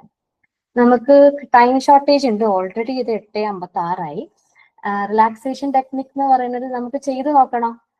ഒന്ന് കമന്റ് ബോക്സിൽ ചെയ്തേ. ഞാൻ ഒരു ടെക്നിക്ക് ചെയ്ത് നോക്കണം എന്ന് വിചാരിച്ചിരുന്നു, തരണം എന്ന് വിചാരിച്ചിരുന്നു. എന്ത് വേണം? കുറച്ച് ലെങ്ത് ലോങ് ആയ പ്രശ്നമുണ്ടോ? ചെയ്ത് നോക്കണം അല്ലേ? ഓക്കെ, 2 ഉള്ളോ? ഇനി ഉണ്ടോ? ഓക്കെ, അപ്പോ നമ്മള് 4-7-8 എന്ന് പറയുന്ന ഒരു ടെക്നിക്ക് നമുക്ക് പഠിക്കാം. ഓക്കെ, പല ടെക്നിക്സ് ഉണ്ട്. 4-2-4, 4-2-2, 4-7-8 എന്നൊക്കെ പറയുന്ന പല പല പല ടെക്നിക്സ് ഉണ്ട് ബ്രീത്തിങ് എക്സസൈസിൽ തന്നെ. അപ്പോ നമുക്ക് 4-7-8 ടെക്നിക്ക് നമുക്കൊന്ന് നോക്കി വെക്കാം. നിങ്ങളിപ്പോ ഇരിക്കുന്ന ഇരുത്തം നല്ല റിലാക്സ്ഡ് ആയിട്ട് ഒരു മസിലും ടൈറ്റ് ആക്കാത്ത രീതിയിൽ വളരെ കാമായിട്ട് നട്ടെല്ല് നിവർത്തി ഷോൾഡേഴ്സ് ഡൗൺ ചെയ്ത് റിലാക്സ് ചെയ്ത് ഇരിക്കാം. ഓക്കെ, ഓരോ മസിലേക്ക്, കാലിന്റെ മസിലേക്ക് ശ്രദ്ധിക്കുക. നമ്മൾ അമർത്തിയൊന്നും, കാല് നല്ല കുത്തിയൊന്നും ഇരിക്കുന്നില്ല എന്ന് ഉറപ്പുവരുത്തുക. നമ്മളെ ഹിപ്പ് ഭാഗമൊന്നും വല്ലാണ്ട് അമർത്തിയിരിക്കുന്നില്ല നോക്കുക. എവിടെയും നമ്മൾ എക്സ്ട്രാ ഫോഴ്സ് അല്ലെങ്കിൽ പ്രഷർ അപ്ലൈ ചെയ്യുന്നില്ല എന്നുള്ളത് ഒന്ന് ഉറപ്പുവരുത്തുക. ഓക്കെ, ഇനി നമ്മൾ ഇത്ര നേരം സംസാരിച്ചുകൊണ്ടിരിക്കുകയായിരുന്നു. സോ അതിൽ നിന്നൊരു ചെറിയൊരു ട്രാൻസിഷൻ നമ്മളിലേക്ക് തന്നെ ഫോക്കസ് ചെയ്യാൻ വേണ്ടിയിട്ട് നിങ്ങളുടെ ഹാർട്ട് ബീറ്റിലേക്ക് കുറച്ചു നേരം, ഒരു 30 സെക്കൻഡിൽ 15 സെക്കൻഡ് ഒന്ന് ഹാർട്ട് ബീറ്റിലേക്ക് ശ്രദ്ധിക്കും.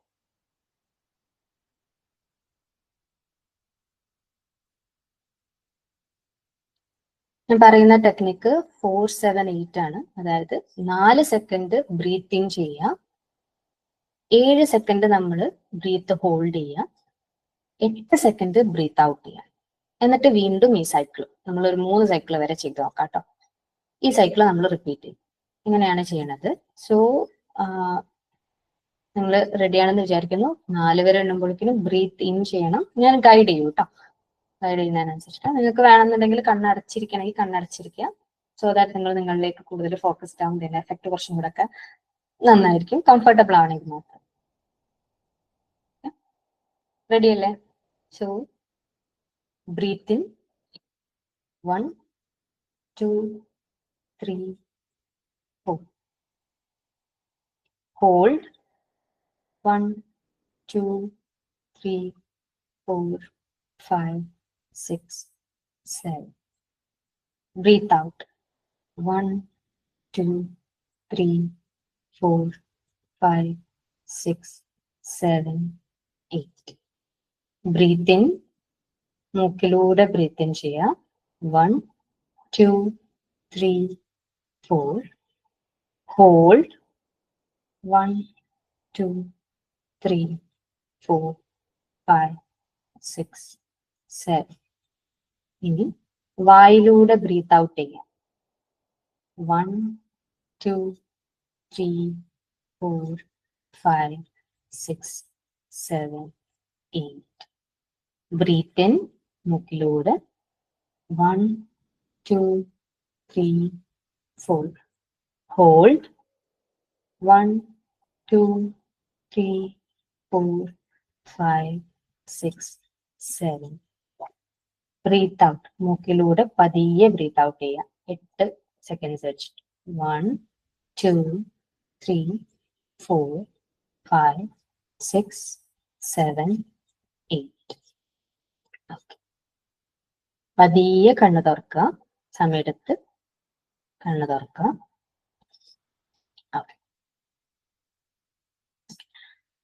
എന്ത് തോന്നുന്നു?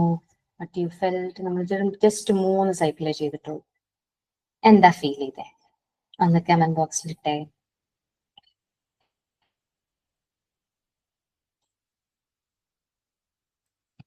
ഓക്കെ, ഇതെന്ന് പറയുന്നത് പ്രാക്ടീസ് ചെയ്യുന്നതിനനുസരിച്ച് ഇതിന്റെ എഫക്റ്റീവ്നെസ് കൂടും. അപ്പൊ നമ്മൾ ഒരു തവണ തന്നെ ഈ ബ്രീത്ത് ഒക്കെ എടുത്തു കഴിഞ്ഞാൽ നമ്മൾ കംപ്ലീറ്റ് റിലാക്സ് ചെയ്തൊരവസ്ഥയിലൊക്കെ മാറും. ഓക്കെ ഓക്കെ, ഒന്ന് ടൈപ്പ് ചെയ്ത് എങ്ങനെ ഉണ്ടായിരുന്നു റിലാക്സേഷൻ ടെക്നിക് 4-7? ഓക്കെ, വേറെ ആരെങ്കിലും സെന റിലാക്സ്ഡ് ആണെന്ന് പറഞ്ഞു? പിന്നെ റിലാക്സ്ഡ് ആകുമ്പോൾ തന്നെ നമ്മൾ കുറച്ചും കൂടെ ഫോക്കസ്ഡ് ആവും. നമുക്ക് കുറച്ചും കൂടെ അതൊരു ക്ലാരിറ്റി ഒക്കെ കിട്ടും. ഫ്രഷ് ഫീലിംഗിലേക്കൊക്കെ എത്തും.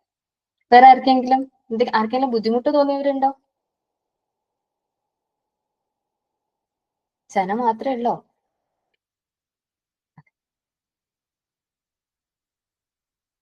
കൺട്രോൾ ഓവർ ഇമോഷൻ, നമുക്ക് അത് ക്വസ്റ്റ്യൻ ആൻസർ സെഷനിലേക്ക് നമുക്ക് ആക്കി മാറ്റാം കേട്ടോ. ആരോ ഒരു നോ പറഞ്ഞിരുന്നു, അതെന്താന്ന് ക്ലിയർ ചെയ്യാൻ പറ്റുമോ? സബീദ. നോ എന്ന് പറഞ്ഞത് എന്തായിരുന്നു? ബുദ്ധിമുട്ട് തോന്നിയോന്ന് ചോദിച്ചതിന്റെ നോ ആണോ? Okay okay okay, great. അപ്പോ ഇത് ഒരു റിലാക്സേഷൻ ടെക്നിക്കാണ്. ഓക്കെ, അപ്പൊ നിങ്ങൾക്ക് ഇത്രയും റിലാക്സേഷൻ ഫീൽ ചെയ്തു എന്നുണ്ടെങ്കിൽ നല്ലോണം സ്ട്രെസ്ഡ് ആയിട്ട് ഇരിക്കുന്ന ആൾക്കാർക്ക് അതിലും അപ്പുറമാണ് റിലാക്സേഷൻ ഫീൽ. ഓക്കെ, സോ ഇതൊരു ടെക്നിക്കാണ്, വൺ ഓഫ് ദ ടെക്നിക്. നിങ്ങൾ കുട്ടികൾക്ക് പറഞ്ഞു കൊടുക്കുക, ചെയ്യിപ്പിക്കുക, കാര്യങ്ങൾ ഇത്ര സമയം നമ്മൾ എടുത്തിട്ടുള്ളൂ, ജസ്റ്റ് ഡു ഇറ്റ്. ഇങ്ങനെ ഒരു സംഭവം ഉണ്ട്, അവരെ കൂടെ ഇരുന്നിട്ട് ഒന്നിച്ചിരുന്ന് ചെയ്യാം. ഇങ്ങനെ ഒരു സാധനം ഞാൻ പഠിച്ചിട്ട് നമുക്ക് നോക്കി നോക്കിയാലോ എന്നൊക്കെ ചോദിച്ചിട്ട് അങ്ങനെ ചെയ്യാം. ഇനി മൂന്നാമത്തെ ഒരു ടെക്നിക്കിലേക്ക് നമ്മൾ വേഗം കിടക്കുകയാണ്, 9 മണിയായി. മാസ്റ്ററിങ് ടൈം മാനേജ്മെന്റ് എന്ന് പറയുന്ന ഒരു കാര്യം. നമ്മൾ ടൈം മാനേജ്മെന്റ്, ഓക്കെ സന, നമ്മൾ അത് ക്വസ്റ്റ്യൻ ആൻസറിൽ നമ്മൾ ഞാൻ പറയാം കേട്ടോ. മാസ്റ്ററിങ് ടൈം മാനേജ്മെന്റ് എന്ന് പറയുന്ന ഒരു സെഷന്. Okay okay, breathe out time കൂടുതലായി തോന്നി എന്ന് പറഞ്ഞ ഒരു കാര്യമുണ്ട്. അതിലേക്ക് കിടക്കുന്നതിന് മുന്നായിട്ട് അഡ്രസ് ചെയ്യേണ്ട ഒരു സാധനം. Okay, breathe out time 8 seconds ആണ്. നമ്മൾ പതിയാണ് ബ്രീത്ത് ഔട്ട് പിടിച്ചിട്ട് അത് നമ്മൾ പ്രാക്ടീസ് ചെയ്യുന്നതിലൂടെയാണ് നമുക്ക് അതിന്റെ ഒരു കറക്റ്റ് അതേ ഒരു ലെങ്ത്തിലേക്ക് എത്താൻ വേണ്ടി പറ്റും. ചില ആൾക്കാർക്ക് ബ്രീത്തിങ് ട്രബിൾസും കാര്യങ്ങളൊക്കെ ഉള്ള ആൾക്കാർക്ക് ചിലപ്പോൾ കുറച്ച് ബുദ്ധിമുട്ടായിട്ട് തോന്നും. It is okay, it is fine. എത്രയാണോ നമുക്ക് പറ്റുന്നത് അത്ര. അതാ ഞാൻ പറഞ്ഞത്, ഈവൻ 4-2-2 ടെക്നിക്ക് ഉണ്ട്. അതായത് സമയം എടുത്ത് ബ്രീത്തിങ് ചെയ്ത് 2 സെക്കൻഡ് ഹോൾഡ് ചെയ്ത് 2 സെക്കൻഡ് കൊണ്ട് പെട്ടെന്ന് തന്നെ ബ്രീത്ത് ഔട്ട് ചെയ്യും. അത്തരം ടെക്നിക്സുകൾ ഉണ്ട്. ആ ടെക്നിക്സ് അത് ഈ പറഞ്ഞ പോലെ പേഴ്സണാലിറ്റി ടൈപ്പും അതേപോലെ പ്രിഫറൻസ് ഒക്കെ നോക്കിയിട്ടും ഇങ്ങനെ ഫിസിക്കൽ ആയിട്ടുള്ള അവസ്ഥയൊക്കെ നോക്കിയിട്ടാണ് നമ്മൾ ചെയ്യുക. ഓക്കെ, ബുദ്ധിമുട്ടായിട്ടുള്ള തോന്നിയിട്ടുണ്ടാവും. അവരുടെ ഒരു ഫിസിക്കൽ കണ്ടീഷൻ ഒക്കെ വെച്ചിട്ട് ചില ആൾക്കാർക്ക് ബുദ്ധിമുട്ടായിട്ട് തോന്നുമ്പോൾ സിമ്പിൾ ടെക്നിക്സ് ആണ് ഇത്. 4-2-2 ടെക്നിക്ക് ഉണ്ട്. ഓക്കെ, ഏറ്റവും സിമ്പിൾ ആയിട്ടുള്ള സാധനമാണ്. അതാണ് കുറച്ചും കൂടെ സ്ട്രെസ് വല്ലാണ്ട് നമുക്ക് മറ്റു കാര്യത്തിലൊക്കെ സ്ട്രെസ് ഉണ്ടെന്നുണ്ടെങ്കിൽ അത് കുറച്ചും കൂടെ ഹെൽപ്ഫുൾ ആവും. 4-2-2 ഒക്കെ ചെയ്യുമ്പോൾ നമ്മൾ 5 മിനിറ്റ് 3 നേരമൊക്കെ വെച്ചിട്ടാണ് ഞാൻ ചെയ്യാൻ പൊതുവെ ക്ലയൻസിന്റെ അടുത്ത് പറയാറ്. ഓക്കെ, അപ്പൊ അത് ചെയ്ത് നോക്കൂ. ഇപ്പൊ ബുദ്ധിമുട്ടുണ്ട് പറഞ്ഞ ആള് കമറുന്നീസ 4-2-2 ഒന്ന് ചെയ്ത് നോക്കൂ. ഒരു 5 മിനിറ്റ് വെച്ചിട്ടൊക്കെ ചെയ്ത് നോക്കൂ കേട്ടോ, ഇത് കഴിഞ്ഞിട്ട്. ഓക്കെ, അപ്പോ മാസ്റ്ററിങ് ടൈം മാനേജ്മെന്റ് എന്ന് പറയുന്ന ആ ഒരു രീതിയിലേക്ക് നമുക്ക് കിടക്കാം. അപ്പൊ കുട്ടികൾ പഠിച്ചുകൊണ്ടിരിക്കുന്ന സമയമാണ് അല്ലെ. അപ്പോൾ ടൈം മാനേജ്മെന്റ് മാസ്റ്റർ ചെയ്യാന്ന് പറഞ്ഞു കഴിഞ്ഞാല് വേറെ ഒന്നുമല്ല, നമ്മളെ ടൈം കറക്റ്റ് ആയിട്ട് യൂസ് ചെയ്യാന്നുള്ള ഒറ്റൊരു കാര്യമാണ്. എത്രത്തോളം സമയം എടുത്തിട്ട് കുട്ടി പഠിച്ചു, കുട്ടി രാവിലെ പകലൊക്കെ കുത്തിരുന്ന് പഠിക്കുകയോ എന്നിട്ട് കണ്ടോ എനിക്ക് മാർക്ക് മര്യാദക്ക് കിട്ടിയിട്ടില്ല, എന്തോരം കുട്ടി കഷ്ടപ്പെട്ടതാ എന്ന് പറയണ കുട്ടിയും അന്നൊന്നും പഠിക്കണില്ല പക്ഷെ നമുക്ക് നല്ല മാർക്ക് ഉണ്ടല്ലോ എന്ന് പറയണ കുട്ടിയും തമ്മിലുള്ള വ്യത്യാസം ഈ ഒരു ടൈം മാനേജ്മെന്റ് മാത്രമാണ്. ഓക്കെ, അതായത് കറക്റ്റ് സമയം അളവ് ഓഫ് ടൈം വളരെ എഫിഷ്യന്റ് ആയിട്ട് യൂസ് ചെയ്യുന്ന ആളും കുറേ സമയം എഫിഷ്യന്റ് അല്ലാതെ യൂസ് ചെയ്യുന്ന ആളും തമ്മിലുള്ള വ്യത്യാസമാണ്. അവിടെ പെർഫോമൻസിനെയാണ് ഇത് കാര്യമായിട്ട് റിഫ്ലക്ട് ചെയ്യുന്നത്. സോ ടൈം മാനേജ്മെന്റ് എന്ന് പറയുന്ന ഒരു സ്കില്ലാണ്. അത് നമുക്ക് നമ്മളെ ടാസ്കുകളെ പ്ലാൻ ചെയ്യാൻ, എന്തൊക്കെ വർക്കുകൾ ഇനി ചെയ്യാനുണ്ട് എന്നുള്ളതിനെ പ്ലാൻ ചെയ്യാനും അതേപോലെ തന്നെ എന്ത് ടാസ്ക് എപ്പോൾ ചെയ്യണം, എന്തിനാണ് കൂടുതൽ ഇമ്പോർട്ടൻസ് എന്നൊക്കെ മനസ്സിലാക്കിയിട്ട് അതിനെ പ്രയോറിറ്റൈസ് ചെയ്യാനുള്ള ഒരു സ്കില്ലിനെയാണ് നമ്മൾ ടൈം മാനേജ്മെന്റ് എന്ന് പറയുന്നത്. ഓക്കെ, അപ്പോൾ അങ്ങനെ ചെയ്യുമ്പോൾ തന്നെ നമ്മൾ എന്താണോ കൂടുതൽ ഇമ്പോർട്ടൻസ്, ഏത് ഏരിയ ആണോ നമുക്ക് പഠിക്കാൻ ഇനി ബാക്കിയുള്ളത് അതിലേക്ക് നമ്മൾ ഫോക്കസ്ഡ് ആവാൻ വേണ്ടിയിട്ട് ഹെൽപ്പ് ചെയ്യും. അപ്പൊ അതുകൊണ്ട് തന്നെ നമ്മൾ ബേൺ ഔട്ട് ആവുക, പഠിച്ച് ഇങ്ങോട്ട് ഇടങ്ങാറാവുക എന്ന് പറയുന്ന സാധനം ഒഴിവാകും. അതേപോലെ നമ്മളുടെ പഠനത്തിൽ ഒരു സ്റ്റഡി ആയിട്ടുള്ള പ്രോഗ്രസ് ഉണ്ട്. നമ്മളെ പഠനം എന്ന് വെച്ച് കഴിഞ്ഞാൽ കുട്ടികളുടെ പഠനത്തിൽ ഒരു നല്ലൊരു പ്രോഗ്രസ് കുട്ടികളിൽ കാണാൻ വേണ്ടിയിട്ട് പറ്റും. സോ അപ്പോ ടൈം മാനേജ്മെന്റ് എന്ന് പറഞ്ഞു കഴിഞ്ഞാൽ നമ്മൾ എഫക്റ്റീവായിട്ട് നല്ല രീതിയിൽ എങ്ങനെ ടൈം ഉപയോഗിക്കുന്നു എന്നുള്ളൊരു കാര്യമാണ്. അത് പഠിക്കാൻ വേണ്ടി ഉപയോഗിക്കണം, പഠിക്കുന്നതിന്റെ ഇടയ്ക്ക് ഇന്റർവെല്ല് വേണം, ഒരു സെറ്റ് ഓഫ് പഠനം കഴിഞ്ഞ് കഴിഞ്ഞാൽ ഒരു ലോങ് ബ്രേക്ക് വേണം, നമുക്ക് ഭക്ഷണം, ഉറക്കം, അതേപോലെ തന്നെ കുളി, നന, മറ്റു കാര്യങ്ങൾ അതിനൊക്കെ സമയം കണ്ടെത്തണം, ഫാമിലി ആയിട്ട് ഒത്ത് സംസാരിക്കാനുള്ള സമയം വേണം, നമ്മളെ കുറച്ച് ചെറിയ ചെറിയ ഹോബീസ് ഉണ്ടെന്നുണ്ടെങ്കിൽ അത് തീർക്കാനുള്ള സമയം വേണം, ചെറിയ ചെറിയ ഗെയിമുകളൊക്കെ കളിക്കാനുള്ള സമയം വേണം, ഫൺ ടൈം വേണം. അപ്പൊ ഇതൊക്കെ കൂടെ കൂടിയതാണ് ആക്ച്വലി ടൈം മാനേജ്മെന്റ് എന്ന് പറയുന്നത്. ഇതൊക്കെ കൂടെ കൂടുമ്പോഴേലും നമ്മളെ ബ്രെയിന് മര്യാദക്ക് വർക്ക് ചെയ്യുക. മറ്റേത് സ്ട്രെസ്സോട് സ്ട്രെസ് ആയിരിക്കും. കൂടുതൽ സ്ട്രെസ് ആവുന്നതിനനുസരിച്ച് നമ്മൾ കോംപ്ലിക്കേറ്റഡ് ആണ്, നമ്മുടെ പഠനം റിട്രീവല്, പഠിച്ചത് തലേ കയറായിക, മെമ്മറൈസ് ചെയ്യാൻ പറ്റായിക, ഈ പറഞ്ഞ രീതിയിലുള്ള പ്രോബ്ലംസ് കൂടിക്കൊണ്ടിരിക്കുകയും ചെയ്യുള്ളൂ. സോ ഈ എന്തുകൊണ്ടാണ് ടൈം മാനേജ്മെന്റ് ഇമ്പോർട്ടന്റ് എന്ന് ചോദിച്ചു കഴിഞ്ഞാല് ചുരുങ്ങിയ സമയത്തിൽ തോനെ പഠിക്കാൻ വേണ്ടി പറ്റും. ചെറിയ സമയത്തിൽ ഏറ്റവും എഫക്റ്റീവായിട്ട് പഠിക്കാൻ പറ്റും. പഠിച്ചത് ഓർമ്മ നിൽക്കും, ചെറിയ സമയം മതി പഠിക്കാൻ, കൺസെപ്റ്റ് മനസ്സിലാവും, എല്ലാ കാര്യം. സോ പ്രൊഡക്റ്റീവ് ആയിരിക്കും. പിന്നെ മൊത്തം ആൻസൈറ്റി കുറയും. ഓവറോൾ ആൻസൈറ്റി കുറയാന്ന് പറയുന്ന ഒരു കാര്യം. അതായത് കൂടുതൽ കഷ്ടപ്പെടാതെ ഇങ്ങനെ രാവും പകലും ഇരുന്ന് പഠിക്കുമ്പോൾ നമ്മൾ ഓൾറെഡി സ്ട്രെസ്ഡ് ആണ്, ഉറക്കല്, അതിന്റെ ബുദ്ധിമുട്ട്, ഭക്ഷണമില്ല, അതിന്റെ ബുദ്ധിമുട്ട്, ഇത്തരം സാധനങ്ങളൊന്നും ഇല്ലാണ്ട് സ്ട്രെസ്ഡ് ആവാതെ നമ്മൾ ഓവറോൾ ആൻസൈറ്റി കുറയും. ആൻഡ് ഇതൊരു ബാലൻസ് ക്രിയേറ്റ് ചെയ്യുന്നുണ്ട്. 24 മണിക്കൂറും പഠിക്കുന്നതിന് എല്ലാ കാര്യത്തിൽക്കും കുറച്ച് സമയം നമ്മൾ ഒരുമിച്ച് കൊടുക്കുമ്പോൾ അതൊരു ബാലൻസ്, ലൈഫിലൊരു ബാലൻസ് ക്രിയേറ്റ് ചെയ്യും. ബേൺ ഔട്ട് ഉണ്ടാവില്ല. എനിക്ക് മതിയായി പഠിച്ച് ഇനി വയ്യ, എനിക്ക് ഇനി ആവില്ല എന്നുള്ള രീതിയിലൊന്നും കുട്ടികൾ പറയും. ഓക്കെ. സോ ഒരു ടെക്നിക് ഉണ്ട്, പൊമഡോറോ ടെക്നിക് എന്ന് പറയുന്നത്. വിത്ത് ഒരു 2 hour സ്റ്റഡി റൂൾ എന്ന് പറയുന്ന സാധനമാണ് ഞങ്ങൾക്ക് പറഞ്ഞുതരാൻ വേണ്ടി പോകുന്നത്. ഇതെന്ന് പറഞ്ഞാൽ 25 മിനിറ്റ്, 25 എഴുതിയത് 25 മിനിറ്റ്സ് ആണ്. 25 മിനിറ്റ് നമ്മൾ കുട്ടികളെടുത്ത് പഠിക്കും. കുട്ടികൾ പഠിക്കുന്ന സമയം 25 മിനിറ്റ്. എന്നിട്ട് 25 മിനിറ്റ് പഠിച്ചു കഴിഞ്ഞാൽ 5 മിനിറ്റ് നമ്മൾ ബ്രേക്ക് എടുക്കുക. ഇങ്ങനെ നമ്മൾ ഒരു 4 സൈക്കിൾ തീർന്നു കഴിഞ്ഞാൽ 25 മിനിറ്റ് പഠിക്കുന്നു, 5 മിനിറ്റ് പഠിക്കുന്നു, 25 മിനിറ്റ് പഠിക്കുന്നു, 5 മിനിറ്റ് ബ്രേക്ക് എടുക്കുന്നു, ഈ രീതിയിൽ ഇന്റർവെൽ എടുക്കുന്ന ആ രീതിയിൽ 4 സൈക്കിൾ പോയി കഴിഞ്ഞാൽ പിന്നെ ഒരു ലോങ് ബ്രേക്ക്, ഒരു 15-30 മിനിറ്റോളം വരുന്ന ഒരു ലോങ് ബ്രേക്ക് എടുക്കുക എന്നുള്ളതാണ്. ഇത് നല്ലൊരു എഫക്റ്റീവ് ആയിട്ടുള്ള ഒരു ടെക്നിക്കാണ്. കുട്ടികൾക്ക് ഇത്തരം ബേൺ ഔട്ടുകൾ ഉണ്ടാവില്ല. സോ ഇത് ചെയ്യുന്നതിന്റെ മുന്നായിട്ട് ചെയ്യേണ്ട കാര്യം എന്ന് വെച്ച് കഴിഞ്ഞാൽ നമ്മുടെ ടാസ്കുകളിലെ പ്ലാൻ ചെയ്യുക എന്നുള്ളതാണ്. ഇന്നിപ്പോ ഞാൻ പഠിക്കേണ്ട സബ്ജക്ട് എന്ത് എന്നുള്ളതിൽ ക്ലാരിറ്റി ഉണ്ടാവുക, പ്ലാനിങ് ഉണ്ടാവുക, ആ ഏരിയ കംപ്ലീറ്റ് ചെയ്യാം. അത്തരം രീതിയിൽ നല്ല സിസ്റ്റമാറ്റിക് ആയിട്ട് പോകുമ്പോൾ പഠിക്കുന്നതിന്റെ ആ ഒരു രസം കുട്ടികൾക്ക് മനസ്സിലാവുന്നുള്ളതാണ്. Okay, this is quite simple. കാര്യം മനസ്സിലാവുന്നുണ്ട്, ഇടയിൽ ബ്രേക്ക് വരുന്നുണ്ട്, സോ ഐ ആം ഹാപ്പി. ഇങ്ങനെ ഇരുന്നുകൊണ്ട് ഡിസ്ട്രാക്റ്റഡ് ആയാലും നമ്മളിങ്ങനെ എന്ന് പറഞ്ഞിട്ട് നമ്മൾ ഇരിക്കാനൊക്കെ നോക്കും. പിള്ളേര് വേറെ ഇതിലേക്ക് ശ്രദ്ധിക്കാൻ പറ്റില്ലെങ്കിൽ ഒരേ ലൈനിനെ 15 വട്ടം വായിച്ചിട്ടും മനസ്സിലാവാത്ത സിറ്റുവേഷൻ നമുക്കും ഉണ്ടായിട്ടുണ്ടാവും അല്ലെ. സോ അത്തരം സിറ്റുവേഷൻ കുട്ടികൾ കടന്നു പോകുന്നതിന് ജസ്റ്റ് ഓപ്പോസിറ്റ് വളരെ എഫക്റ്റീവ്. 4 പ്രാവശ്യം വായിക്കേണ്ട, 10 പ്രാവശ്യം വായിക്കേണ്ട, ഒരു പ്രാവശ്യം വായിച്ചാൽ തന്നെ തലയിൽ കയറുന്ന രീതിയിലേക്ക് പൊമഡോറോ ടെക്നിക്ക് ഹെൽപ്പ് ചെയ്യുന്നുണ്ട്. സോ നിങ്ങൾ ചിലപ്പോൾ വിചാരിക്കുന്നുണ്ടാവും എന്റെ കുട്ടിക്ക് ഇങ്ങനെ ഒരു ഷെഡ്യൂൾ ഒന്നും കൊടുത്തു കഴിഞ്ഞാൽ കുട്ടി ഫോളോ ചെയ്യാൻ വേണ്ടി പോകുന്നില്ല എന്നൊക്കെ വിചാരിക്കുന്നുണ്ടാവും. അങ്ങനെ നിങ്ങൾ ചിന്തിക്കുന്നുണ്ട് എന്നുണ്ടെങ്കിൽ കുട്ടികള് പറഞ്ഞ ശരിയാ, ഒരു ഷെഡ്യൂളൊക്കെ ഈ പ്രായത്തിൽ നമ്മൾ കൊടുക്കുകയാണെന്നുണ്ടെങ്കിൽ അതൊന്നും നമ്മൾ എന്ത് ഷെഡ്യൂൾ ആണെങ്കിലും കുട്ടികൾ ഫോളോ ചെയ്യാൻ പോകണ്ട അല്ലെ. പക്ഷെ ഈ പൊമഡോറോ ടെക്നിക്ക് ഇൻട്രൊഡ്യൂസ് ചെയ്തിട്ട് ഒരൊറ്റ ടാസ്ക് എടുക്കുക, ഒരു സബ്ജക്റ്റിന്റെ ഒരു ഏരിയ, ആ ഏരിയ എടുത്തിട്ട് ഈ പൊമഡോറോ ടെക്നിക്ക് വെച്ചിട്ട് പഠിക്കാൻ വേണ്ടി പറയാം. ഫസ്റ്റ് സൈക്കിൾ മാത്രം ഒരു 2 മണിക്കൂർ എടുത്ത് ഈ ബ്രേക്ക് എടുക്കുക. എനിക്ക് ഞാൻ അങ്ങനെ കോഴിമുട്ടൊക്കെ പൊരിച്ചു തരാം, നീ അതൊക്കെ വെച്ചിട്ട് പോയിക്കോ, ഒരു 5 മിനിറ്റ് ബ്രേക്ക് എടുത്തിട്ട് എന്നൊക്കെ പറഞ്ഞ് നമ്മൾ അവരെ ഒന്ന് ബൂസ്റ്റ് ചെയ്യും. സോ അവിടെ സംഭവിക്കുക എന്താണെന്ന് വെച്ച് കഴിഞ്ഞാൽ കുട്ടിക്ക് ഈ ഒരു ഇതിന്റെ എഫക്റ്റീവ്നെസ് എത്രയാണെന്നുള്ളത് കുട്ടി മനസ്സിലാക്കും. കുട്ടി അത് ഏറ്റെടുത്തോളും. ബാക്കിയുള്ള നമ്മളൊന്നും പറയണ്ട, അവരെന്നെ സ്വന്തം ചെയ്തോളും. ഓക്കെ. പിന്നെ അതേപോലെ തന്നെ എനിക്കിപ്പം നിങ്ങൾക്ക് ടൈമില്ല, ഇതൊന്നും പ്ലാൻ ചെയ്യാനുള്ള ടൈമില്ല, ഞാൻ വർക്ക് കഴിഞ്ഞ് ഓഫീസ് കഴിഞ്ഞ് വിട്ടുപണി അങ്ങനെയൊക്കെ നിങ്ങൾ ഭയങ്കര ഷെഡ്യൂൾഡ് ആണ്, അല്ലെങ്കിൽ കുട്ടികളുണ്ട്, ചെറിയ കുട്ടികളുണ്ട് എന്നൊക്കെ പറഞ്ഞ് നിങ്ങൾ ഷെഡ്യൂൾ, ഇത് വെറും 10 മിനിറ്റ് മാത്രം എടുക്കുന്ന ഒരു കാര്യമാണ്. നമ്മൾ അവരുടെ കൂടെ ഇരിക്കുന്നു, പ്ലാൻ ചെയ്യാൻ വേണ്ടി ഇരിക്കുന്നു, എന്താണ് സബ്ജക്ട് ഇനി പഠിക്കാനുള്ളത് എന്നുള്ളത് നമ്മൾ ജസ്റ്റ് ഒന്ന് നോക്കണം. എന്നിട്ട് അത് പറഞ്ഞാൽ തന്നെ കുട്ടികൾ ബാക്കി പണിയെടുക്കൂലേ. നമ്മൾ കുറെ കഷ്ടപ്പെടൊന്നും വേണ്ട, കുട്ടികൾക്ക് അറിയാലോ, ചൂട് ബുദ്ധിബോധമൊക്കെ ഉള്ള കുട്ടികളാണല്ലോ. സോ നമ്മൾ അവരുടെ കൂടെ ഒരു 10 മിനിറ്റ് ഇരിക്കുക എന്നുള്ള ഒരു പണി മാത്രമേ ഉള്ളൂ. ഓക്കെ.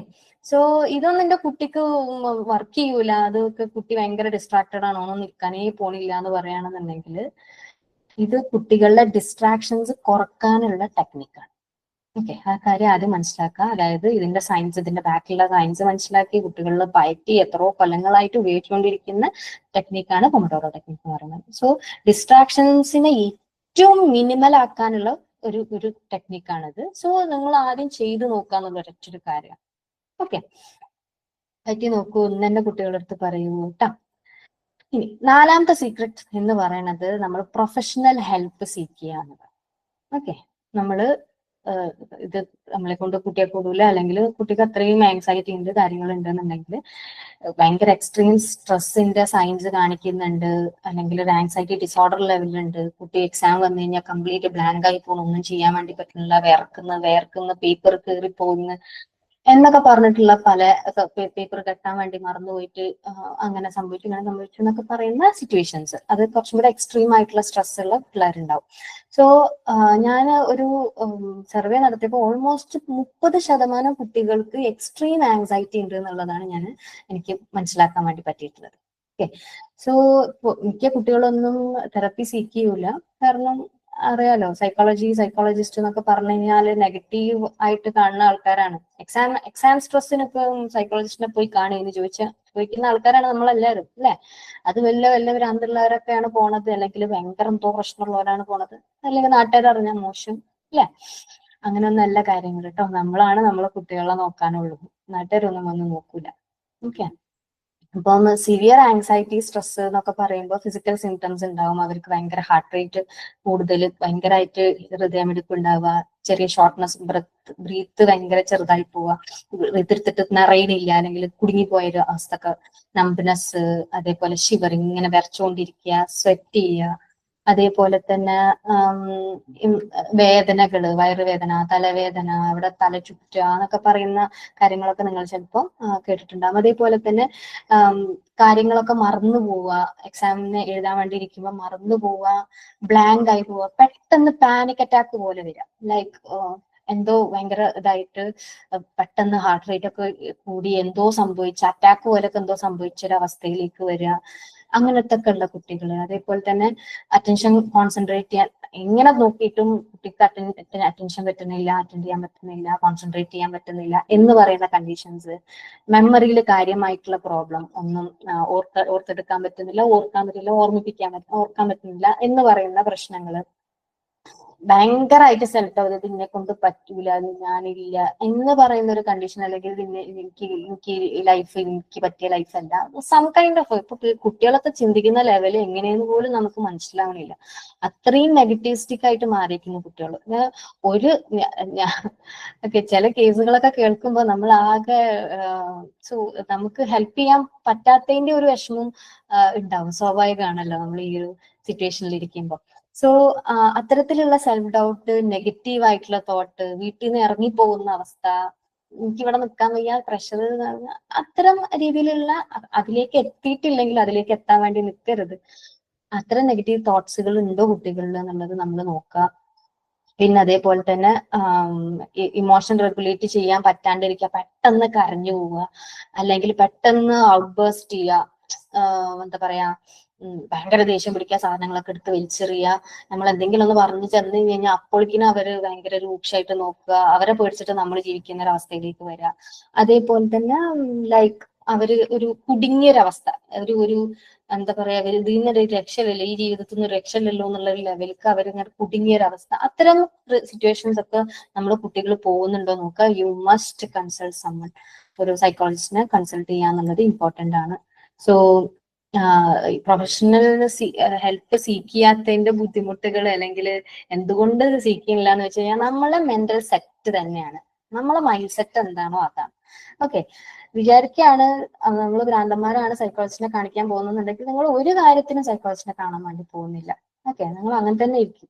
നിങ്ങൾ നിങ്ങളെ ബുദ്ധിമുട്ടിനെ കൂട്ടി ഇപ്പൊ ഒരു 5% ബുദ്ധിമുട്ടേ ഉള്ളൂ എന്നുണ്ടെങ്കിൽ 2 കൊല്ലം കഴിയുമ്പോഴത്തേക്കും അത് 100ആയി, അതിൽ നിന്ന് അങ്ങനെ കൂടി വരികയാണ് ചെയ്യുക. ഓക്കെ, അപ്പം അത്തരം സിറ്റുവേഷന് നമ്മൾ മറികടക്കണം എന്നുണ്ടെങ്കിൽ ഒരു പ്രൊഫഷണൽ ഹെൽപ്പ് സീക്ക് ചെയ്തേ പറ്റൂ. പിന്നെ ചിലപ്പോൾ വിചാരിക്കും ഈ കുട്ടിക്ക് എന്തോ അസുഖം ഉണ്ട് എന്നുള്ള രീതിയിൽ ലാബിൽ ചെയ്യപ്പെടും, ഓളെ അന്ന് സൈക്കോളജിസ്റ്റിനെ പോയി കാണിച്ചതായിരുന്നു എന്നൊക്കെ പറഞ്ഞ് ലേബൽ ചെയ്യപ്പെടുന്നു. ആ കാലമൊക്കെ ഇനി നമ്മൾ പിടിച്ചു നിന്നിട്ട് ഒരു കാര്യമില്ല, ആ കാലമൊക്കെ മറികടക്കേണ്ട സമയം കഴിഞ്ഞു. ഇപ്പൊ ഞാൻ ഇന്ന് സംസാരിച്ചത് ഭ്രാന്തന്മാർക്കുള്ള സംസാരമല്ല സംസാരിച്ചത്, അല്ലെ? നമ്മൾ സാധാരണ വീട്ടിൽ ചെയ്യേണ്ട കാര്യങ്ങളെ പറ്റിയിട്ടാണ് നമ്മൾ സംസാരിച്ചത്. ഓക്കെ, അപ്പോ അത്തരം കാര്യങ്ങൾ. പിന്നെ ഇതൊരു ലാസ്റ്റ് മിനിറ്റ് ആണ്, അപ്പം റിവിഷന്റെ സമയമാണ്, മോഡൽ എക്സാംസ് നടക്കുന്ന സമയമാണ്, അപ്പൊ അതിനൊന്നും കൊണ്ടുവരാനൊന്നും സമയം ഉണ്ടാവില്ല എന്നൊക്കെ പറയുന്ന കാര്യങ്ങൾ കൊണ്ടായിരിക്കാം. അതല്ലെങ്കിൽ ക്ലിനിക്കിലൊക്കെ പോവുക വരിക എന്നൊക്കെ പറയണത് അത് തന്നെ ഒരു ബുദ്ധിമുട്ടാണ്, ആൾക്കാർ കാണും, അല്ലെങ്കിൽ എന്തിനാ പോയതെന്ന് ചോദിക്കും, അല്ലെ? അത്തരം കാര്യങ്ങള് എൻ്റെ ഒരു ക്ലയന്റ് അങ്ങനെ പറഞ്ഞിരുന്നു, ഇതേപോലെ എക്സാം ആങ്സൈറ്റി ഉണ്ടായിരുന്ന ഒരു ക്ലയന്റ് പറഞ്ഞിരുന്നു, ഞങ്ങൾക്ക് അങ്ങനെ എപ്പോഴും വരുമ്പോൾ ആൾക്കാർ ചോദിക്കുവാണ് എന്താണ് എങ്ങോട്ടാ പോണത്, അപ്പൊ ഞങ്ങള് സ്കൂളിൽ നിന്ന് അങ്ങനെ എടുത്തിട്ട് വരികയാണ്, അപ്പൊ ഞങ്ങൾക്ക് ഈ സമയം പറ്റുള്ളൂ എന്നൊക്കെ പറഞ്ഞിട്ട് എന്റെ ക്ലയന്റ് പറഞ്ഞിട്ടുള്ള കാര്യങ്ങളാണ്. സോ ലേബിൾ ചെയ്യപ്പെടുക എന്ന് പറയുന്നത് എല്ലാവരും പേടിക്കുന്ന ഒരു സാധനമാണ്. നമ്മൾ എന്ന് പേടിക്കാണ്ടിരിക്കുന്നു അന്ന് ഈ സാധനം നിൽക്കും. അന്ന് നിങ്ങൾക്ക് എല്ലാവർക്കും നിൽക്കുന്നല്ല, നമുക്ക് എല്ലാവർക്കും ഒരു പോസിറ്റീവ് ആയിട്ടുള്ള രീതിയിൽ നമ്മൾ സൈക്കോളജിസ്റ്റിനെ കാണാനും തുടങ്ങും, നമ്മുടെ പ്രോബ്ലംസിനെ നമുക്ക് റിസോൾവ് ചെയ്യാനും പറ്റും.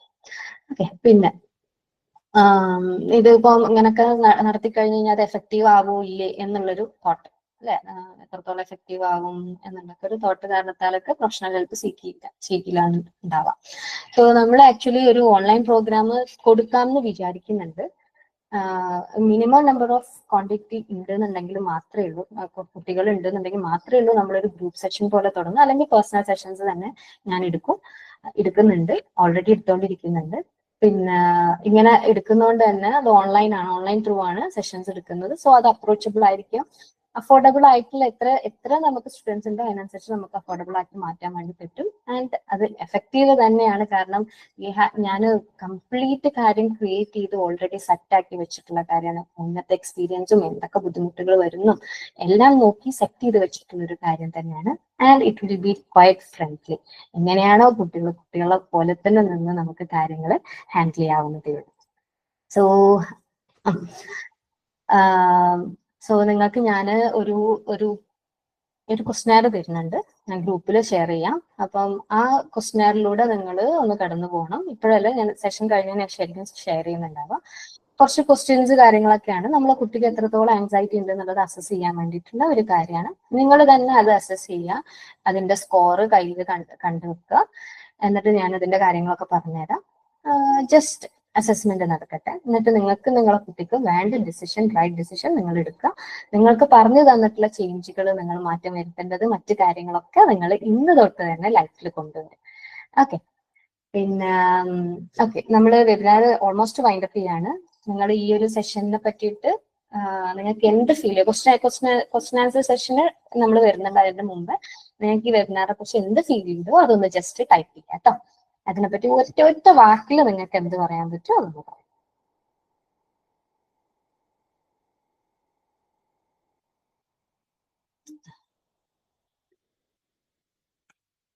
Okay, useful,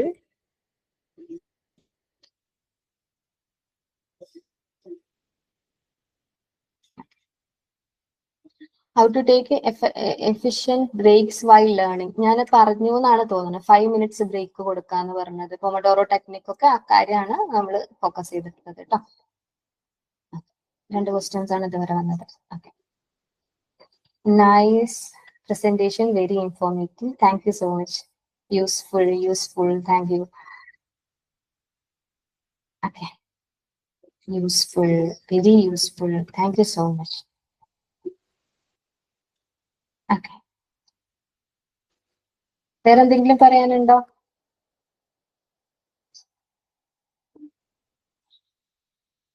Informative and useful, thank you so much, Chadu.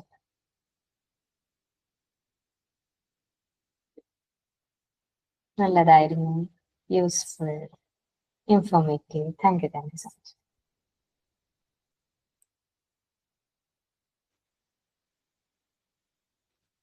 വേറെ എന്തെങ്കിലും? യൂസ്ഫുൾ ആയിരുന്നു. ഇന്ന് തൊട്ട് നിങ്ങൾ റെഡിയാണോ? യൂസ്ഫുൾ ആണ്, പറഞ്ഞ മാറ്റങ്ങളൊക്കെ ലൈഫിൽ കൊണ്ടുവരാനും ചെറിയ മാറ്റങ്ങൾ കൂടുതലൊന്നുമില്ല. Useful and perfect, thank you so much. Okay, thank you so much കേട്ടോ. നിങ്ങൾ ഗ്രൂപ്പിലും എനിക്കൊരു നല്ലൊരു എന്താണോ നിങ്ങൾക്ക് എനിക്ക് ഇമ്പ്രൂവ് ചെയ്യാനുള്ളത് അക്കാര്യങ്ങളും പറയാം. നിങ്ങളുടെ ഒരു നിങ്ങൾക്ക് എന്താണോ വെബിനാറിനെ കുറിച്ച് തോന്നിയിട്ടുള്ളത് ആ കാര്യം ഒന്ന് ഡീറ്റെയിൽഡ് ആയിട്ട് പറഞ്ഞു തരണം. അതിലേക്ക് എനിക്ക് അതിൽ നിന്ന് റിഫ്ലക്ഷൻ കിട്ടാൻ വേണ്ടിയിട്ടാണ്, ഞാൻ ഇനി പ്രോഗ്രാംസ് ഒക്കെ ചെയ്യുകയാണെങ്കിൽ എങ്ങനെ ചെയ്യണം എന്നുള്ളതൊക്കെ ഒരു ഐഡിയ കിട്ടാൻ വേണ്ടിയിട്ടാണ് കേട്ടോ. സോ നമുക്ക് ക്വസ്റ്റ്യൻ ആൻസർ സെഷനിലേക്ക് കിടക്കാം അല്ലെ. എന്തൊക്കെ ചോദിക്കാനുണ്ടോ അതെല്ലാം ചോദിക്കാം, എല്ലാവരുടെ ക്വസ്റ്റ്യനും നമുക്ക് മറുപടി ഉണ്ട്. ഞാൻ അത് ആ ഒരു അസസ്മെന്റിനുള്ള സംഭവം ഞാൻ ഗ്രൂപ്പിൽ ഷെയർ ചെയ്യാം. നിങ്ങൾ നിങ്ങളെ കുട്ടീനെ ഇരുത്തിയിട്ട് നിങ്ങൾ കാര്യങ്ങൾ ചോദിക്കാം. ക്വസ്റ്റ്യൻസ് ചോദിക്കുക, അതിനുള്ള സ്കോർസ് ഉണ്ടാവും, ആ സ്കോർസിൽ മാർക്ക് ചെയ്യുക. എന്നിട്ട് അതിന് ടോട്ടൽ ചെയ്ത് കഴിഞ്ഞ് കഴിഞ്ഞാൽ നമ്മുടെ കുട്ടിയുടെ ആങ്സൈറ്റി ലെവൽ എത്രത്തോളം ഉണ്ടെന്ന് നമുക്ക് മനസ്സിലാക്കാൻ പറ്റും. അതിനനുസരിച്ചിട്ട് ഒരു റൈറ്റ് ഡിസിഷൻ കുട്ടിക്ക് വേണ്ടിയിട്ട് എടുക്കുക കേട്ടോ. Okay, crisp and clear presentation. Thank you so much. Useful and perfect. Thank you. Okay. എന്തെങ്കിലും ചോദിക്കാനുണ്ടോ? ഇതിന്റെ മുന്നേ 2 ക്വസ്റ്റ്യൻ വന്നിരുന്നു, ഞാൻ ഒന്ന് സ്ക്രോൾ ചെയ്തോട്ടെ കേട്ടോ. സന ആണ് ചോദിച്ചാൽ തോന്നുന്നു. ഓക്കെ, എക്സാമിന് മുമ്പത്തെ ഡേ പഠിക്കുമ്പോൾ ഒന്നും മനസ്സിലാവാത്ത അവസ്ഥ, കാരണം എന്താണെന്ന് അല്ലെ? നമ്മൾ സ്ട്രെസ്ഫുൾ ആണ്, ഞാൻ നേരത്തെ പറഞ്ഞല്ലോ. അതായത് നമ്മള് ആങ്ഷ്യസ് ആണ്, നമുക്ക് ആങ്സൈറ്റി കൂടുതലുണ്ട്. സോ നമ്മൾക്ക് സ്ട്രെസ് ഹോർമോണുകൾ റിലീസ് ചെയ്യും. ഈ കോർട്ടിസോൾ എന്ന് പറയുന്ന തരത്തിലുള്ള സ്ട്രെസ് ഹോർമോണുകൾ നമ്മളെ പഠിക്കാൻ വേണ്ടിയിട്ട് എന്താണോ നമുക്ക് പഠിക്കാൻ വേണ്ടി ആവശ്യമുള്ള സ്കില്ല്, അതിന്റെ നേരെ ഓപ്പോസിറ്റ് സാധനങ്ങളാണ് കാണിച്ചുകൊണ്ടിരിക്കുക. നമ്മൾ കൺഫ്യൂസ്ഡ് ആവും, നമ്മളെ ജഡ്ജ്മെന്റ് കൺഫ്യൂസ്ഡ് ആവും, വായിച്ചെന്നെ വീണ്ടും വായിച്ചുകൊണ്ടിരിക്കേണ്ടി വരും, ഒന്നും തലയിൽ കയറൂല. അത്തരം സിറ്റുവേഷനെ നമ്മൾ മാനേജ് ചെയ്യാൻ വേണ്ടിയിട്ട് നമ്മൾ ഇമോഷണൽ റെഗുലേഷൻ പോലത്തെ ടെക്നിക്സ് വിൽ ബി ഹെൽപ്ഫുൾ. അത് എത്രത്തോളം പ്രാക്ടീസ് ചെയ്യണം, ഞാൻ ഒരു ടെക്നിക്ക് മാത്രമാണ് നിങ്ങൾക്ക് പറഞ്ഞത്, അത്ര സമയമുള്ളൂ കേട്ടോ. അതുകൊണ്ടാണ് ഒരു ടെക്നിക്ക് മാത്രമാണ് പറഞ്ഞു തന്നിട്ടുള്ളത്. അത് അപ്പൊ സ്പോട്ടിന് റിലീഫ് കിട്ടുന്ന ഒരു കാര്യമാണ്. ഇപ്പൊ എക്സാമിന് ഇരിക്കൊക്കെയാണ് വല്ലാണ്ട് ആങ്ഷ്യസ് ആവുന്നു എന്നൊക്കെ ഉണ്ടെന്നുണ്ടെങ്കിൽ just sit and do this. ഒരു 2-3 സൈക്കിൾ ചെയ്യുമ്പോഴേക്കും അധികം സമയം എടുക്കുന്നില്ല.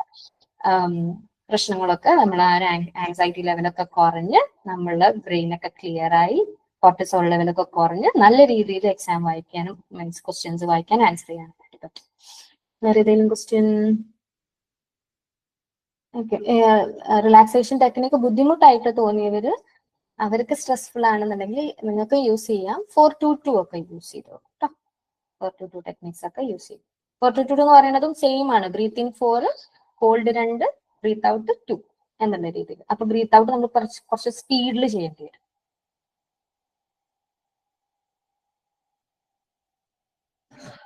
ഈ ടെക്നിക്ക് തന്നെ ഒരുപാട് തവണ യൂസ് ചെയ്യുകയാണെന്നുണ്ടെങ്കിൽ അത്.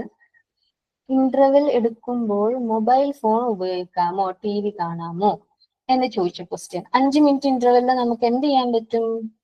ഓക്കെ, മൊബൈൽ ഫോൺ ഒരു ഇന്റർവെല്ലിൽ യൂസ് ചെയ്ത് അടുത്ത ഇന്റർവെല്ലിൽ നമ്മൾ മൊബൈൽ ഫോൺ യൂസ് ചെയ്യുകയാണെങ്കിലോ? എല്ലാ ഇന്റർവെല്ലും. അപ്പൊ ഞാൻ നേരത്തെ പറഞ്ഞിട്ടില്ല, നമ്മളെ ബാലൻസിലേക്ക് എത്തിക്കാൻ പറ്റുമോ?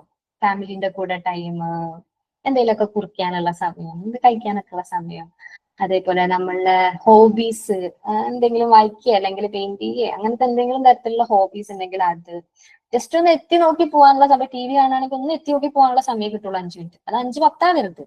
അപ്പൊ നമ്മളെ കൺട്രോളൊന്നും എല്ലാ സാധനം മാറിപ്പോകും. സോ കറക്റ്റ് ടൈം നമ്മൾ അലാം വെച്ച് സെറ്റ് ചെയ്തിട്ട് പഠിക്കാനിരിക്കുക.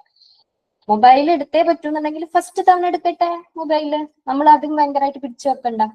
ഓക്കെ, ഒരു തവണ എടുത്തോട്ടെ മൊബൈല്. ഇപ്രാവശ്യം നീ ഇന്ന് നിനക്ക് ഇന്റർവെല്ലിൽ 3 തവണ മൊബൈൽ യൂസ് ചെയ്യാനുള്ള 3 ഇന്റർവെല്ലിൽ മൊബൈൽ യൂസ് ചെയ്യാനുള്ള chance. Okay, you can use it for 5 minutes എന്ന് പറഞ്ഞ് നമ്മൾ സെറ്റ് ചെയ്തു. നാളെ അത് 2 ആക്കി ചുരുക്കുക, മറ്റൊന്ന് 1 ആക്കി ചുരുക്കുക, പിന്നെ നമ്മൾ മൊബൈൽ വേണ്ട. അങ്ങനെ നമുക്ക് ഗ്രാജുവലി റെഡ്യൂസ് ചെയ്യാൻ വേണ്ടി പറ്റും. ഓക്കെ, പിന്നെന്തെങ്കിലും ആൻസൈറ്റി കുറയ്ക്കാൻ എന്ത് ചെയ്യും? മെഡിക്കേഷൻസ് ചെയ്യുന്നുണ്ട് എന്നിട്ട് ഒരു മാറ്റമില്ല. ഓക്കെ, മെഡിക്കേഷൻസ് ചെയ്ത് കഴിഞ്ഞാൽ ആൻസൈറ്റി മാറാത്തതിന്റെ റീസണ് നമ്മൾ റൂട്ട് കോസ് എന്താണോ നമുക്ക് ആൻസൈറ്റി ഉണ്ടാക്കുന്നത് ആ സാധനത്തിനെ നമ്മൾ അഡ്രസ് ചെയ്യാത്തോണ്ട്. ഓക്കെ, വെറും ഹോർമോണിനെ മാത്രം കുറയ്ക്കുകയും റൂട്ട് കോസിനെ അഡ്രസ് ചെയ്യാണ്ടേയും ചെയ്യുമ്പോൾ നമുക്ക് ഈ ആൻസൈറ്റി വീണ്ടും വീണ്ടും വന്നുകൊണ്ടിരിക്കും. നമ്മള് മറ്റേ കള്ളൊക്കെ കുടിക്കുന്ന പോലെയാണ് നമ്മള്. ഓക്കെ, നമുക്ക് ആദ്യം ഒരു പെഗൊക്കെ മതിയാവും അല്ലെ, മെഡിസിൻ കഴിക്കുമ്പോൾ ഒരു പെഗൊക്കെ മതി. അപ്പൊ അതിൽ കുറച്ച് കഴിയുമ്പോൾ ചിലപ്പോൾ ഒതുങ്ങൂല നമ്മൾ ആൻസൈറ്റി. അപ്പൊ നമ്മൾ 2 പെഗാക്കും, 3 പെഗാക്കും, അത്തരത്തിൽ ഇതിങ്ങനെ കൂടി വരും. അപ്പൊ എന്റെ ആൻസൈറ്റി സൈക്കോളജിക്കൽ സിറ്റുവേഷൻ എന്താണോ, മെഡിസിൻ എടുക്കേണ്ട കണ്ടീഷൻ ആണെങ്കിൽ പോലും അതിന്റെ പാരലലി സൈക്കോളജിക്കൽ ആയിട്ടുള്ള ഒരു ഇന്റർവെൻഷനും കൂടെ നടത്തണം. സോ മരുന്ന് നിർത്താനല്ല പറയുന്നത്, നമ്മളും തന്നെ മരുന്ന് കൂടെ കൊടുക്കുന്ന കേസ് ഉണ്ട്. ഭയങ്കര ആൻസൈറ്റി സിറ്റുവേഷനിലുള്ള ആൾക്കാരാണെന്നുണ്ടെങ്കിൽ മരുന്നും കൂടെ കൊടുക്കുമ്പോഴേ ഉള്ളൂ അവർക്ക് നമ്മൾ പറയുന്ന ടാസ്കിനോട് അഡ്ഹർ ചെയ്യാൻ പറ്റുക. അതിനും കൂടെ എന്താ പറയാ, അതിനെ കൂടെ ഇൻകോപ്പറേറ്റ് ചെയ്യാൻ പറ്റുക, നമ്മൾ പറയുന്ന ടാസ്കുകൾ അവർക്ക് ചെയ്യാൻ വേണ്ടി പറ്റും. സോ അത്തരം കേസുകളിൽ നമ്മൾ മെഡിസിൻസ് പ്രിഫർ ചെയ്യുന്നുണ്ട്. നമ്മൾ കൊടുക്കല്ല, സൈക്കാട്രിസ്റ്റിനെ കാണിച്ചിട്ട് മെഡിസിൻ കൊടുക്കേണ്ട രീതികളുണ്ട്. അപ്പൊ നമ്മൾ പാരലലി തെറപ്പി കൊടുക്കുമ്പോൾ നമ്മളുടെ മെഡിസിൻ എടുക്കുന്നതിന്റെ ഡോസേജും കുറഞ്ഞു കുറഞ്ഞു വരും. അത് ആക്ച്വലി നല്ല രസമാണ് കാണാൻ. ഓക്കെ, അത്തരം മെഡിക്കേഷൻസ് എടുക്കുന്നുണ്ടെങ്കിൽ സൈക്കോളജിക്കൽ ഇന്റർവെൻഷനും കൂടെ സ്റ്റാർട്ട് ചെയ്യും കേട്ടോ. You will feel the change. Feel എന്നല്ല, you will see the change actually. Any food or vitamins to improve memory power? Yeah, ഒരുപാടുണ്ട്. ഓക്കെ, അപ്പം പണ്ടൊക്കെ പറഞ്ഞൊരു കാര്യം ഉണ്ടല്ലോ, എന്തായിരുന്നു, ഒരു ലേഹ്യമൊക്കെ ഉണ്ട്. ഓക്കെ, അത്തരം സാധനങ്ങൾ അതിലെന്തൊക്കെയുള്ളതെന്ന് എനിക്ക് അറിഞ്ഞില്ല. Brahmi, some kind of. അതേപോലെ തന്നെ നമ്മൾ കുറെ നട്ട്സ് കാര്യങ്ങളൊക്കെ നമ്മളെ ബ്രെയിൻ കപ്പാസിറ്റി ഇംപ്രൂവ് ചെയ്യുന്നുണ്ട്. ചോക്ലേറ്റ്സ് യൂസ് ചെയ്യുന്നത് ഇത്തരം റിട്ടൻഷനൊക്കെ ഹെൽപ്പ് ചെയ്യുന്ന രീതിയിൽ പറഞ്ഞിട്ടുണ്ട്. യാ, നട്ട്സ്, സീഡ്സ്, വാൾനട്ട്സ്, അരോന്ന്, leafy vegetables, avocado, ya good. അപ്പം അത്തരം സാധനങ്ങളൊക്കെ നമ്മളെ ഹെൽപ്പ് ചെയ്യുന്നതാണ്. ഓക്കെ, ബ്രെയിനിന്റെ ഒരു ഹെൽത്തി ആയിട്ടുള്ള ഒരു വർക്കിങ്ങിന് ഹെൽപ്പ് ചെയ്യുന്നതാണ്. പിന്നെന്താ, വേറെ ആരെങ്കിലും എന്തെങ്കിലും ചോദിച്ചിട്ടുണ്ടോ? ഞാൻ അഡ്രസ് ചെയ്യാത്ത ക്വസ്റ്റ്യൻ ഉണ്ടെങ്കിൽ ഒന്ന് പറയൂ കേട്ടോ.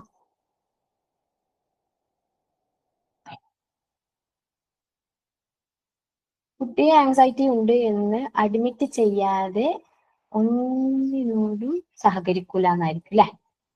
ഒന്നിനോടും സഹകരിക്കൂല. ഓക്കെ, ആങ്സൈറ്റി ഉണ്ടെന്ന് അഡ്മിറ്റ് ചെയ്യാണ്ട് ഒന്നിനോടും സഹകരിക്കില്ല. അപ്പൊ നമ്മൾ എന്തായിരിക്കും വിചാരിക്കുന്നുണ്ടാവുക? കുട്ടിക്ക് പഠിക്കാൻ ഇൻട്രസ്റ്റ് ഇല്ല എന്നായിരിക്കും. കുട്ടി പഠിക്കുന്നുണ്ടോ സബിത? അതോ നമുക്ക് കാണുമ്പോ നമുക്ക് തോന്നുന്നു കുട്ടിക്ക് പഠിക്കാനും ഇൻട്രസ്റ്റ് ഇല്ല എന്നാണ്?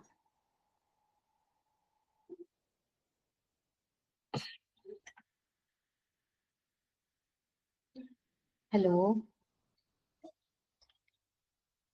ഓക്കെ, അപ്പൊ ചില കേസുകളിൽ അഡ്മിറ്റ് ചെയ്യാന്ന് പറയും, ഇൻസൈറ്റ് ലെവൽ എന്ന് പറയും. ഇൻസൈറ്റ് ലെവൽ കുറഞ്ഞിട്ടുള്ള കുട്ടികളുണ്ടാവും, എന്നാൽ നല്ല ആങ്സൈറ്റി ഉണ്ടാവും, ആരും കാണാനും സമ്മതിക്കാത്ത കേസ് ഉണ്ട്. അതൊക്കെ എക്സ്ട്രീം കേസസ് ആണ്, ആങ്സൈറ്റി കേസസ് ആണ്. ഓക്കെ, അപ്പം അത്തരം കേസസ് ആണെന്നുണ്ടെങ്കിൽ ഇൻട്രസ്റ്റ് ഉണ്ട് പക്ഷെ ഒന്നിനും താല്പര്യമില്ല. ഓക്കെ, അപ്പൊ അത്തരം കേസസ് ആണെന്നുണ്ടെങ്കിൽ പഠിക്കാൻ ഇൻട്രസ്റ്റ് നഷ്ടപ്പെട്ടാലും. ഓക്കെ, അപ്പൊ അത്തരം കേസസിൽ എന്ത് ചെയ്യാന്ന് വെച്ച് കഴിഞ്ഞാല് നമ്മൾ കൺസൾട്ട് ചെയ്യുന്ന വേറെ വഴിയില്ല.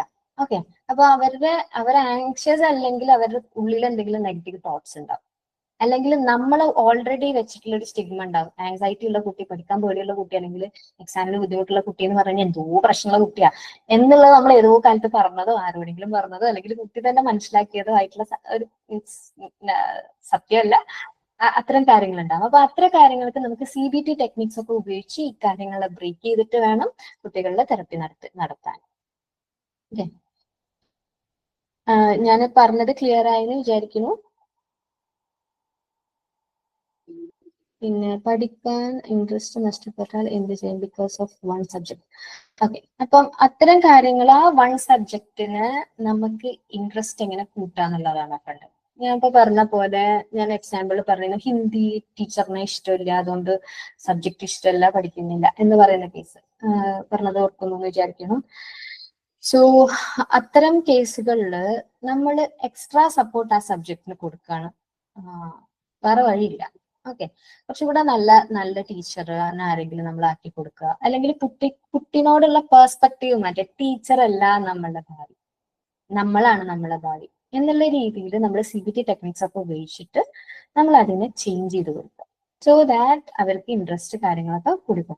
അത് കേസ് എന്താണോ, കേസ് കണ്ടതിന് ശേഷമുള്ളൂ എങ്ങനെയാണ് അതിന് CBT കൊടുക്കേണ്ടതെന്നുള്ളത് മനസ്സിലാക്കാൻ വേണ്ടി പറ്റുക. CBT ഒരു ടെക്നിക്കാണ് കേട്ടോ, തോട്ടിനെ മാറ്റുന്ന ഒരു ടെക്നിക്കാണ് കേട്ടോ. ഡിസ്ട്രോട്ടഡ് തോട്ടിനെ ചേഞ്ച് ചെയ്യുന്ന ടെക്നിക്, കോഗ്നിറ്റീവ് ബിഹേവിയറൽ തെറപ്പി എന്ന് പറയും. ഓക്കെ, അപ്പൊ ബിഹേവിയർ നമുക്ക് ഇവിടെ ഒരു സബ്ജക്ട് കാരണം വേറെ സബ്ജക്റ്റിനോട് ഒന്നും ഇഷ്ടമല്ല എന്ന് പറയുന്നതാണ് ബിഹേവിയർ. ആ ബിഹേവിയറിനെ നമ്മൾ എല്ലാ സബ്ജക്റ്റിലും പഠിക്കുന്ന രീതിയിൽ ഇൻട്രസ്റ്റ് ഉള്ള രീതിയിൽ ആക്കി മാറ്റാൻ വേണ്ടിയിട്ട് ആ കുട്ടി ചിന്തിക്കുന്ന ഏതോ ഒരു സാധനം, ഒരു എലമെന്റ് മാറ്റാനുണ്ട്. അപ്പൊ ആ ഒരു എലമെന്റിനെ നമ്മൾ മാറ്റി ബിഹേവിയറിനെ നമ്മൾ വിചാരിച്ച രീതിയിൽ പോസിറ്റീവായിട്ട് മാറ്റിയെടുക്കുന്ന രീതിയാണ് കോഗ്നിറ്റീവ് ബിഹേവിയർ തെറപ്പി എന്ന് പറയുന്നത് കേട്ടോ. വേറെ ആർക്കെങ്കിലും എന്തെങ്കിലും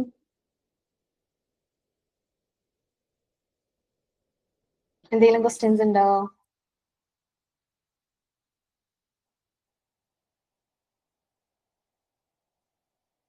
okay,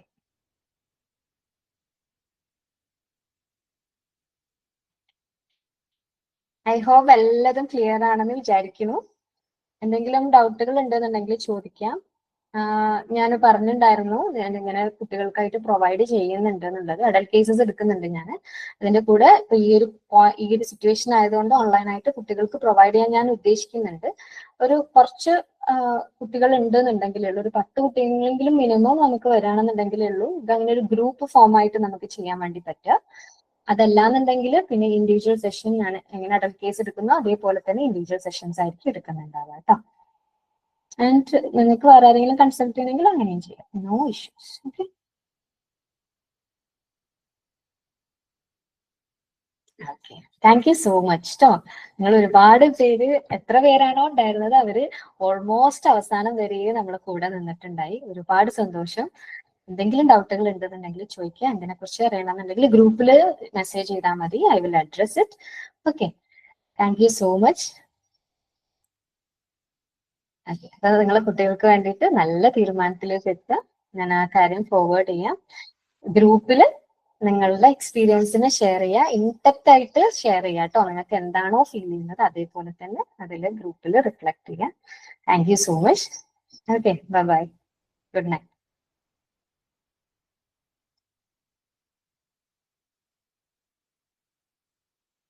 thank you so much. Thank you so much Sathyam.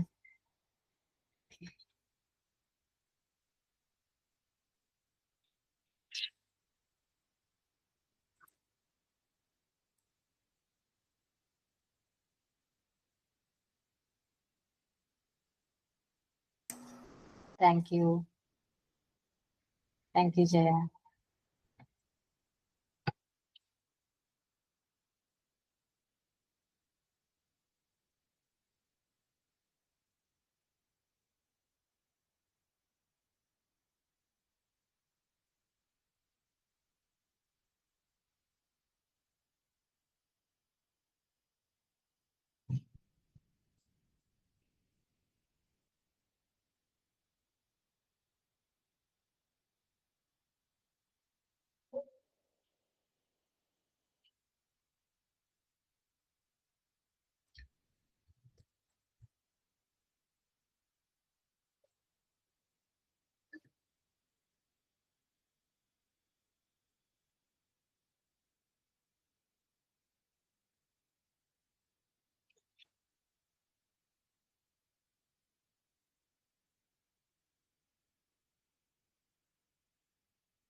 Thank you so much. Thank you Thahira, മിഥ,